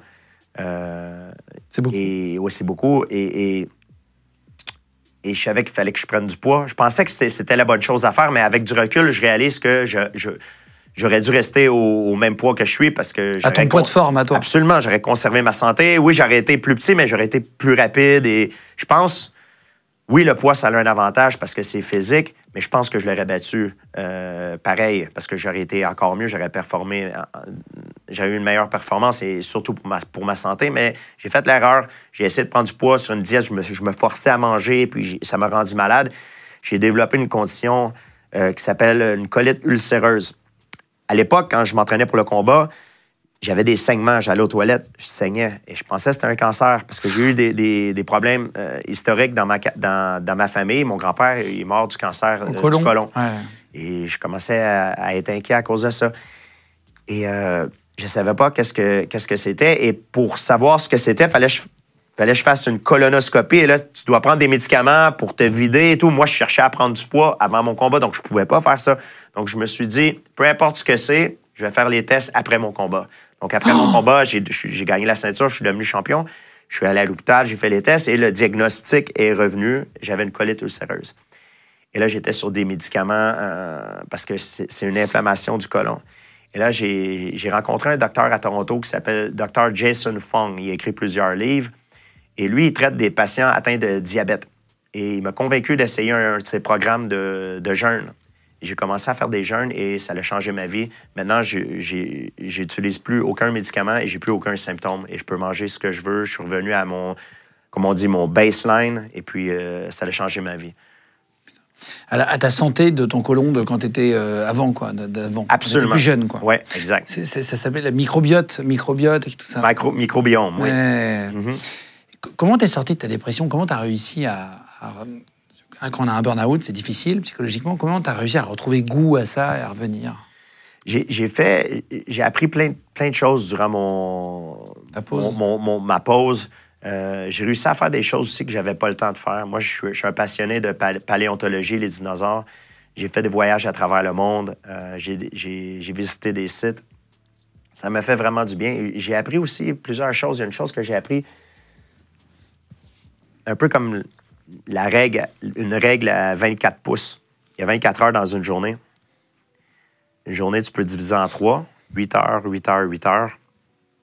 8 heures de sommeil, 8 heures de travail et 8 heures aussi pour tes loisirs, pour que tu consacres aux gens que tu aimes. Et c'est important aussi, comme on dit en anglais, de punch in et punch out. Je ne sais pas comment vous dites en français, tu arrives au travail. Hey, tu décroches. Tu marques, tu arrives au travail, tu travailles et quand tu t'en vas du travail, tu décroches. Tu n'amènes pas ton travail à la maison et tu n'amènes pas tes problèmes personnels au travail. Et c'est ce que j'ai appris et ça m'a fait beaucoup de bien de séparer les choses parce que j'arrivais plus à le faire. J'avais un burn-out, je mélangeais tout et en fait, j'arrivais plus à dormir, j'étais stressé, je sentais comme j'étais claustrophobique. J'arrivais plus à respirer comme ça et je savais pas pourquoi. C'est parce que je mélangeais tout. Je mélangeais des problèmes personnels avec mon travail, le stress de mon travail avec ma vie personnelle. J'avais plus de pause mentalement. C'était comme si ma tête n'arrivait plus à prendre une pause.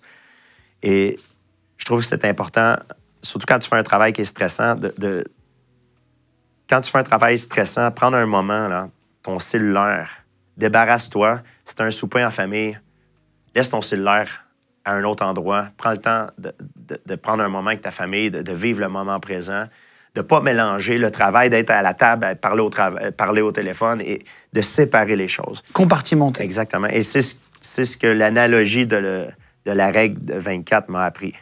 De séparer les choses et de le faire bien. Et tu es revenu après, petit à petit, tu as réussi à être aussi bon, etc., et même meilleur? Je suis revenu encore meilleur parce qu'avec mon expérience et mes nouvelles connaissances, j'étais plus fort mentalement. C'est sûr qu'il y a l'âge qui rentre en ligne de compte. Notre corps, il n'est pas comme du vin, il devient pas meilleur avec le temps. Oui, il devient meilleur au début, mais après...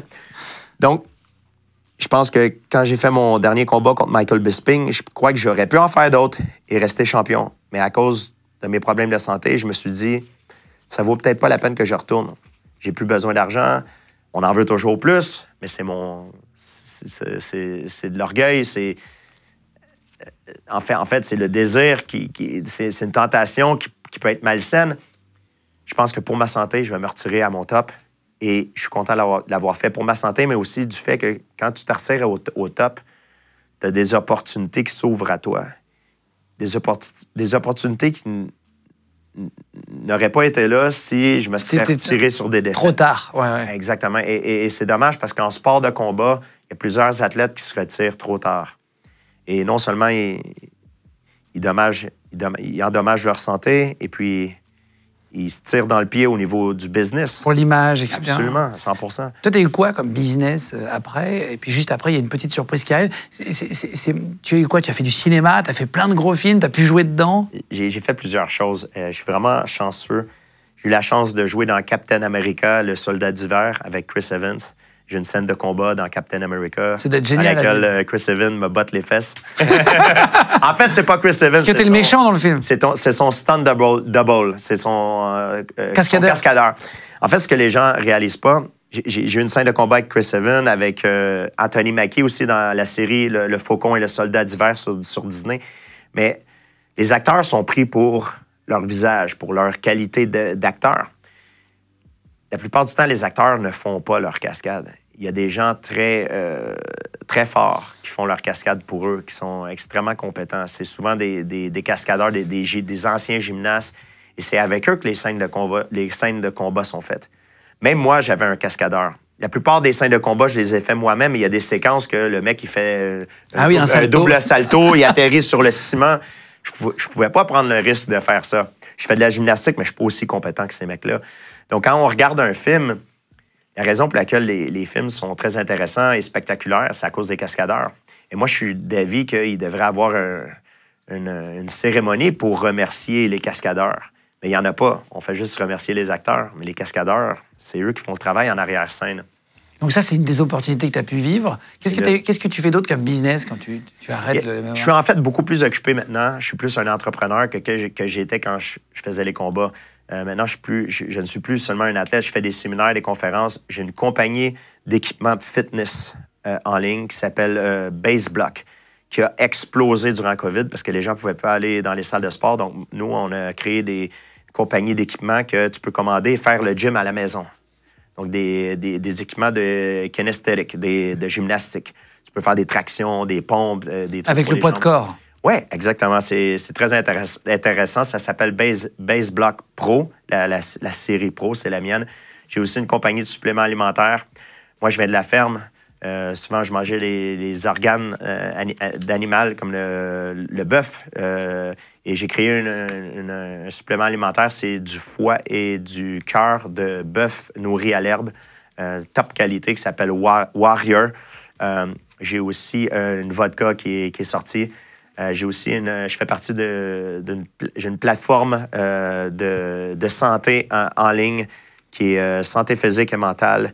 Il y a aussi des diètes, des programmes de diète avec d'autres célébrités et athlètes. J'ai aussi un MMA Instructional, des vidéos d'instruction pour les MMA, mais il y en a un nouveau qui sort dans quelques jours, qui est aussi pour le self-defense, monsieur et madame, tout le monde. J'ai une compagnie de vêtements qui s'appelle Still Standing Strong, qui sort aussi, qui s'inspire de gens de tous les horizons qui ont fait face à des obstacles et qui ont su les surmonter. Donc, c'est plus qu'une compagnie de vêtements, c'est plus un mouvement qu'on essaie de créer. Donc, tu fais plein de choses. Absolument. J'essaie de diversifier mes choses. Tu as pu gagner correctement ta vie. Au début, c'était difficile. Très difficile. C'est agréable de voir des réussites. Il faut que ça donne envie aussi, ça fait rêver. Et tu as pu gagner suffisamment d'argent pour pouvoir aujourd'hui essayer des business, en ouvrir plusieurs. C'est ça qui est cool aussi. Oui, j'ai été extrêmement chanceux. J'ai travaillé très fort, mais j'ai eu l'influence de beaucoup de bonnes personnes dans ma vie. Puis sans ces gens-là, jamais je serais arrivé où je suis aujourd'hui. Donc, pour moi, je me sens, comme on dit en anglais, I'm blessed. Je suis béni. Sur le classement des combattants MMA les plus riches, il y a un classement qui a été fait en 2023. Tu es 4e avec 30 millions d'euros. Ah ouais? Ça fait rêver, c'est bien. Non, mais faut mieux être en haut qu'en bas dans le classement. C'est mieux d'être en haut qu'en bas, surtout en MMA, parce qu'en MMA, tu finis ta carrière, des fois, il y en a qui sont amochés. Et juste pour faire rêver, sans rentrer dans la vie privée, mais est-ce que tu t'es fait un plaisir? Est-ce que après avoir travaillé aussi dur, on comprend que tu t'as rien lâché jamais, est-ce que tu as pu te faire un kiff, t'acheter un truc dont tu rêvais, pas forcément très cher, mais un truc dont tu rêvais qui était inaccessible avant? Ah, bien sûr, j'ai fait plein de choses. Moi, les choses qui me font plaisir, outre les fossiles de dinosaures, j'en ai beaucoup. Des dents de mégalodons, spinosaures, des mosasaures. Ça, c'est un peu... C'est ta vraie passion, ça. C'est mes trucs. Oui, c'est ma vraie passion. J'aime la paléontologie parce que c'est l'étude des organismes qui sont éteints. Et pour moi, si tu t'informes sur le passé, tu connais le passé, tu arrives à mieux comprendre le présent parce que la vie, c'est un cycle. Un cycle. Et souvent, tu arrives à prédire le futur à cause de tes connaissances. Pour moi, c'est très important. Et pour me faire plaisir, moi, je suis plus quelqu'un qui aime bien manger les bons restaurants. Mais je dis bien manger, je dis pas nécessairement manger santé. Hier, j'ai mangé des pâtisseries qui étaient absolument incroyables. Des trompe-œil de Cédric Grolet qui étaient absolument délicieux. Mais des voyages, des choses comme ça, pour moi, c'est ce qui est... Des expériences, c'est ce que j'aime. Aller voir les pyramides, voyager des sites, aller au Liban, voir le temple de Jupiter, les trilotons, les pierres. Ça, c'est des trucs pour moi qui sont uniques, que j'aime faire, que j'utilise mon argent pour avoir une expérience de vie qui est unique. Les expériences à partager, surtout, en fait. Exact. En famille, à voir avec des gens, etc. Maintenant, en famille, ce qui est intéressant, c'est que les expériences... Souvent, tu vas faire des trucs que toi, ça te fait plaisir, mais ce qui te fait vraiment plaisir, c'est de voir la personne que tu aimes vivre cette expérience-là pour la première fois. C'est ça vraiment le plaisir. Emmener ses parents quelque part, visiter quelque chose. J'ai amené mes parents en Afrique. Mon père n'a jamais pris l'avion à part une fois. Tu l'as. Je l'ai amené au Rwanda et au Kenya. On a fait un safari. C'était une expérience mémorable. Incroyable. Ouais. Pour terminer, on voulait te faire plaisir avec une petite surprise, que tu puisses voir quelque chose qui te plaît. On va faire rentrer justement plein d'objets en rapport avec les dinosaures, avec des fossiles, avec plein de choses. On est allé chercher une boutique adorable, je vais vous la citer dans un instant, qui nous les a prêtés. Okay. On va faire rentrer Louis de l'équipe qui a les explications. On va te les montrer, tu vas nous dire si tu connais, si tu sais ce que c'est, et après on va expliquer. T'es d'accord? Parfait. Allez, c'était pour te faire plaisir, un petit cadeau aussi avant la fin. Et comme je sais que c'est ta vraie passion, voilà, on voulait les faire venir maintenant. C'est parti. On vient de faire rentrer donc Louis en plateau, bienvenue. Merci. Valise qui contient... remplie. En fait, on t'a ramené des fossiles. On est allé les chercher, on a eu quelqu'un de très sympa qui nous a prêté. C'est quelle boutique d'ailleurs pour les remercier? La boutique, c'est Carion Minéraux. Il s'appelle Louis Carion. En gros, c'est une boutique dans Paris qui est spécialisée dans les minéraux, les fossiles et les météorites. Ah waouh, ok. Voilà. Sa spécialité, c'est les météorites. Mais là, il nous a prêté des fossiles de dinosaures. OK. Je vous mets juste le site, parce que vraiment, le monsieur a été super sympa. Ouais. On l'a appelé, on a su que tu venais il y a 48 heures. On l'a appelé hier, il nous a passé des choses de grande valeur, donc je voulais vraiment le remercier personnellement. C'est carionminéraux.com. Voilà, si vous voulez aller voir. Il y a le site internet en cliquable aussi, sous la vidéo YouTube et sur les plateformes de streaming. C'est au 92 rue Saint-Louis en Lille, dans le 4e à Paris. Je ne sais pas si tu as fait l'île Saint-Louis d'ailleurs. Non. Très joli, c'est le centre historique de Paris, c'est magnifique. Donc voilà, merci beaucoup à lui. Et il vend donc deux choses, il vend des minéraux, des fossiles et des météorites, ce qui est fou, quoi. Voilà. C'est incroyable. Je te montre. Tu vas essayer de me dire un peu ce que tu penses que c'est. Tu sors un par un? Vas-y. Je sors un par un. Vas-y. Il y en a 5, hein. De toute façon, ça allait vite. Alors, hop, ça. Est-ce que tu penses savoir ce que ça c'est? Ça, c'est un Giganotosaure. Attends, t'es aussi pointu que ça? Oui, Giganotosaurus. C'est ça, non? C'est une dent ou c'est une griffe? C'est presque... C'est un carcharodontosaure, ça c'est certain. Exactement. Mais c'est un c'est pas un c'est un carcharodontosaure. C'est incroyable. Le Giganotosaure, c'est un carcharodontosaure. Donc c'est de la lignée des carcharodontosaures. Exactement. Parce que les dents, c'est une dent qui est faite pour découper la chair. C'est pas une dent qui est faite comme le tyrannosaure, qui est fait pour rentrer à l'intérieur pour broyer les os. Ça, c'est une dent qui est faite pour vraiment couper la chair. C'était des animaux qui s'attaquaient aux sauropodes, les dinosaures avec les longs coups. Et un peu comme les piranhas, ils allaient prendre des bouchées jusqu'à temps qu'ils affaiblissaient leur proie. Et puis après, ils pouvaient la manger. C'était des animaux de quelle taille? Les plus gros, comme les Mapusaurus ou les Giganotosaures, pouvaient atteindre environ 15 mètres. Peser près de 8 tonnes. Ça vivait... Il y en a qui vivaient comme Mapusaurus Giganotosaurus vivait en ce qui est aujourd'hui l'Argentine. Le Carcharodontosaure, qui est aussi un dinosaure, vivait en Afrique du Nord. Exactement. Celui-là a été trouvé au Maroc. En Afrique du Nord. Ouais. Tu es calé, Mais c'est les mêmes. Quand tu vois. En fait, les os se ressemblent tous, mais je savais que c'était un Carcharodontosaure. C'est les mêmes. Comme les tyrannosaures, il y a différents types de tyrannosaures. En fait, oui, il y a le tarbosaure, il y a le Tyrannosaurus rex. C'est tous des tyrannosaures. L'ossature est la même. Juste une question. Comment t'es tombé amoureux de ça? Comment t'as découvert? Depuis un très jeune âge. Oh, oui, je suis un passionné de paléontologie. Et tu disais que tu avais pu te faire des kiffs, etc. Quelle est la plus belle chose que tu as achetée chez toi en rapport avec ça? Moi, j'aime ma dent de mégalodon. Parce que le mégalodon, c'était, je pense que c'est le prédateur le plus effroyable qui a jamais existé. C'était un requin préhistorique qui vivait dans les océans, qui s'attaquait aux baleines. Plus qu'un T-Rex, plus gros encore? Beaucoup plus gros. Ouais. Ah oui? Oh, oui, un mégalodon, en fait, ne vivait pas à l'époque des dinosaures. Il vivait beaucoup après les dinosaures. Il y a environ... Le dernier mégalodon est peut-être mort il y a environ 3 millions d'années, 2,6 millions d'années. Incroyable. On va montrer des photos pour montrer la taille. Alors ça c'est ta... Carcharodontosaure. Il les vend... Comment ça coûte une dent, par exemple? Ça, une dent comme ça, là, c'est 680 €. Ah ouais. Putain, mais c'est une vraie dent de l'époque. Non, c'est pas... En fait, il faut faire attention. C'est la pierre. La dent s'est transformée en pierre. Donc, c'est la signature qui a demeuré dans la pierre. Ah oui, c'est... OK. Donc, ce que tu tiens dans tes... Oui, c'est une dent, mais la dent est devenue une pierre à cause C'est un fossile, au quoi. fil des années. Merci. Vous parliez justement de mégalodon juste avant. Ah, vous en avez un? On a une dent de mégalodon. Oh my God! vrai? Regardez. Regardez comment c'est tranchant. C'est incroyable. Il faut faire très attention, parce que ça, c'est la plus grosse pièce de valeur. Et tu verras, là, il y a plein de... Bon, je te laisserai expliquer. Oui, c'est comme c'est différent du requin blanc. C'est une famille différente. C'est Otodus. Ils ont changé le nom. Maintenant, c'est Otodus mégalodon. Et tu peux voir, c'est comme un poignard. C'est une dent qui doit faire... Oh, wow. Et il y en a des plus grosses en plus. Hein. Qui doit faire quoi, 10 cm, 15 cm de haut? Il y en a encore des plus gros? Ah, c'est plus fort. Donc ça, c'est une pierre aussi. Maintenant, c'est devenu une pierre, quoi.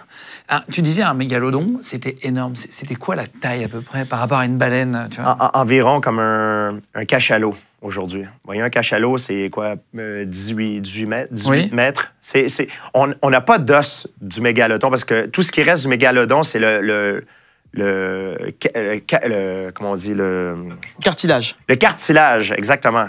C'est le cartilage. Les dents, c'est le cartilage, mais on n'a pas les requins n'ont pas d'os. C'est seulement le cartilage qui reste. Donc, on peut juste estimer la taille du mégalodon qui est environ 16 à 18 mètres. Pour un requin, c'est dur. Enfin, c'est comme un requin. C'est le plus gros requin. C'est la taille d'un requin-baleine, en fait. Wow! Ouais. Mais agressif. Mais un carnivore. Oui, on peut s'imaginer. C'est génial. Alors ça t'en as une, qui ressemble à la même chose? Oui, j'en ai une encore plus grosse. Et j'étais en train d'arranger mon système de son à la maison il y a quelques années et le speaker, la musique a soudainement commencé. Et à cause de la vibration, ma dent, elle a tombé, elle est brisée. Mais j'en ai racheté une autre qui est plus petite. Oh, wow. Donc, j'ai brisé ma dent de mégalodon, ma grosse dent de mégalodon. Ça coûte cher, oui. Une dent comme ça vaut 1 200 €. 1 200 €, d'accord. Il y en a des plus grosses et des bien plus chères aussi. Oui, plus c'est gros, plus c'est cher. Magnifique. Ah oui, donc tu reconnais, c'est drôle. Je vous montre autre de vous le chose. décrire. Je suis loin de tout connaître. Il y a plein de choses que je connais pas, c'est certain, mais Est-ce que tu penses que tu saurais reconnaître ça? Ça, c'est un dromiosaure. Ça, c'est une griffe de dromiosaure. Ça peut être un Deinonychus, un raptor, en fait. Ça peut être Alors, moi, j'ai griffe de spinosaure. Ça? Ouais. Oh! Tu vois, tu m'as eu là-dessus. Je pensais que c'était J'étais sûr que c'était un raptor. Ça ressemblait un peu à... C'est quoi la différence? C'est différent. Un spinosaure, ça a un aileron sur le dos.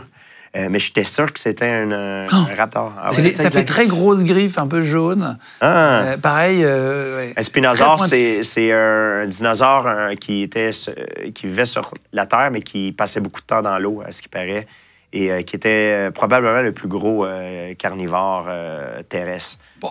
Mais c'est estimé. 100 millions d'années, ils vivaient.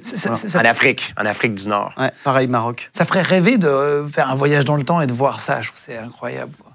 On a reçu une femme qui travaillait dans une entreprise de clonage, en Corée du Sud, et qui nous disait qu'ils faisaient des recherches sur des mammouths qu'ils avaient retrouvés en Sibérie, vraiment avec encore du sang, etc. Et ça, c'est des steaks saignants de mammouths qu'ils essayaient de dupliquer le truc, mais qui ne pouvaient pas encore faire revivre un mammouth, parce que s'ils inséminaient un éléphant d'Asie, ça serait trop gros et mourrait, en fait. Donc il faut qu'ils fassent des clones intermédiaires, petit à petit, pour grossir les éléphants, pour arriver à faire renaître un mammouth, mais qui sont en train d'essayer. Ouais. Le mammouth, c'est intéressant parce qu'il y en a qui ont survécu sur une île, le Wrangler Island, il y a environ 5000 ans. Et mais les mammouths, comme les Colombiens mammouths ou Woolly mammouths, ça fait environ 12 000 ans qu'ils sont éteints. Ils veulent les remettre en nature. Putain, c'est fou. Ouais. Est-ce que tu en as encore Celui-là, tu m'as eu, tu vois. Enfin, tu as beaucoup plus de connaissances que nous. Non, mais c'est 2 à 1. Le premier truc qu'on sort, il dit, bah bien sûr. Mais c'était même pas un jeu. Je croyais que c'était une griffe de dromaeosaure parce que ça a la même forme. Alors, pour être totalement honnête, je ne sais même pas ce que c'est qu'un dromaeosaure. Un raptor, c'est Okay, la raptor, famille des raptors. Est-ce qu'il t'en reste J'ai des petites choses à voir. Alors, est-ce que tu peux essayer de deviner? Je vais juste enlever l'étiquette dessus. Hop. Non, mais sinon, c'est pas grave, de toute façon. Est-ce que tu peux essayer de deviner ce à quoi ça correspond, ça? Ouh. Ouais, ça, c'est un peu trop poussé pour moi, ça. Ah bah là, on voit pas grand-chose, hein, si. Ah, mais c'est hyper compliqué, en vrai. Je pense que si tu sais pas... Ça, c'est un morceau de coquille d'œuf d'un dinosaure. Et de Saltosaurus. Saltosaurus, c'est un sauropode. OK, très bien. Un dinosaure à long cou. Ah oui, d'accord. OK. Saltosaurus. Il faisait des œufs énormes. C'était des très gros œufs, non? Ah ouais, je pense que Vu la ça, taille c'est un morceau de la coquille. Donc, imagine la taille de l'œuf. Putain, mais comment je sais pas comment ils ont réussi à, tu sais, à imaginer comment les dinosaures vivaient, etc. Quand j'ai fait mon voyage à Patagonia, en Argentine, il y avait des écailles d'œufs fossilisés, des titanosaures. Les titanosaures, c'est les plus gros animaux qui ont vécu sur la planète. Wow. Ils sont énormes. Ouais, C'est ceux avec des grands coups aussi? Ouais, c'est ça. Et des sauropodes. Est-ce que tu en as un dernier? J'ai un dernier petit truc. Alors, ça n'a pas un lien avec de lien avec les dinosaures, mais si vous êtes fan de Jurassic Park, c'est un moustique dans de l'ambre. Putain, ça, c'est mon préféré, ça. Je trouve ça fou parce que tu te dis, là, vraiment, tu as l'impression que c'est coulé dans du verre. Hein, c'est une sorte de verre jaune, c'est de l'ambre. C'est ça? Qui met je crois que l'ambre, si je dis pas de bêtises, ça met des millions d'années à se former. Mais peut-être que Qu'est-ce que l'ambre, exactement? Incroyable. Qu'est-ce que de l'ambre? Pour être précis. C'est la sève. C'est de la sève qui durcit? Oui, exactement. Pour que les fossiles se conservent, il y a plusieurs choses qui doivent arriver. Parce que si tu meurs et ton cadavre est exposé à l'oxygène, il va se faire décomposer. Il y a des charognards qui vont manger. Donc, il faut que ça soit couvert. Ouais, protégé.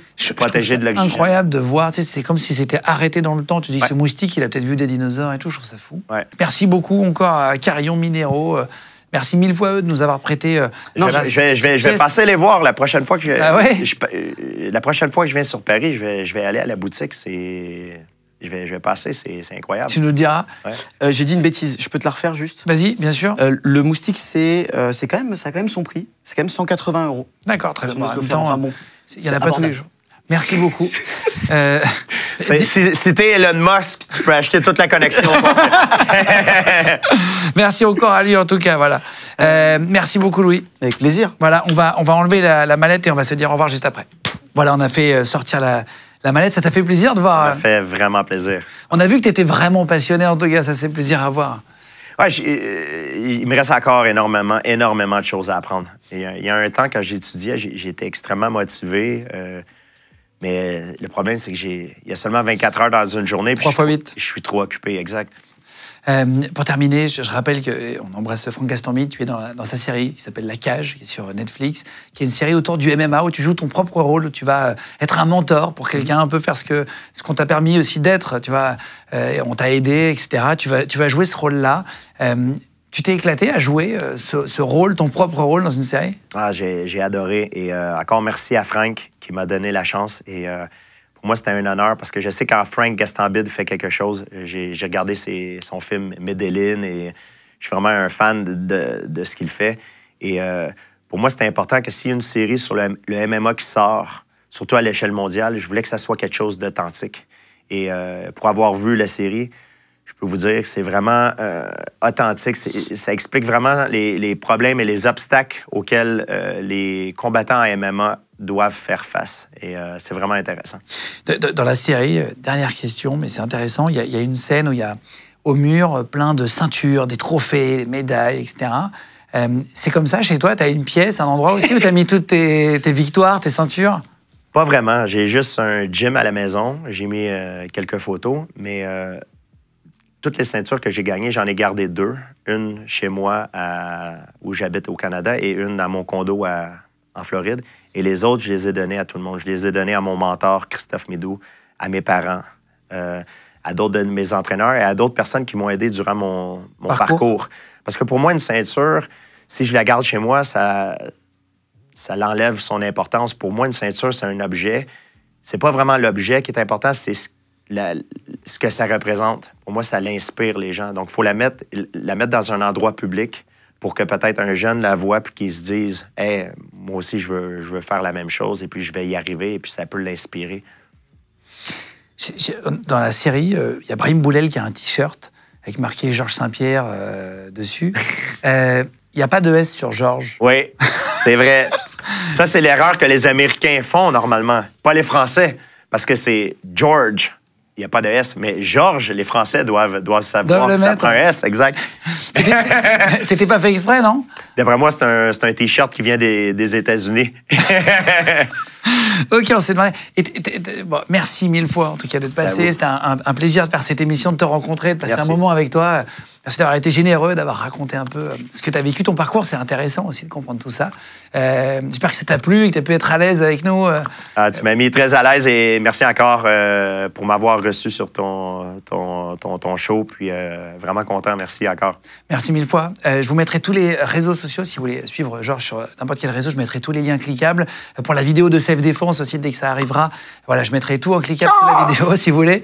On vous met 3 vidéos tous les mercredis, vendredis et dimanche, 3 interviews documentaires par semaine.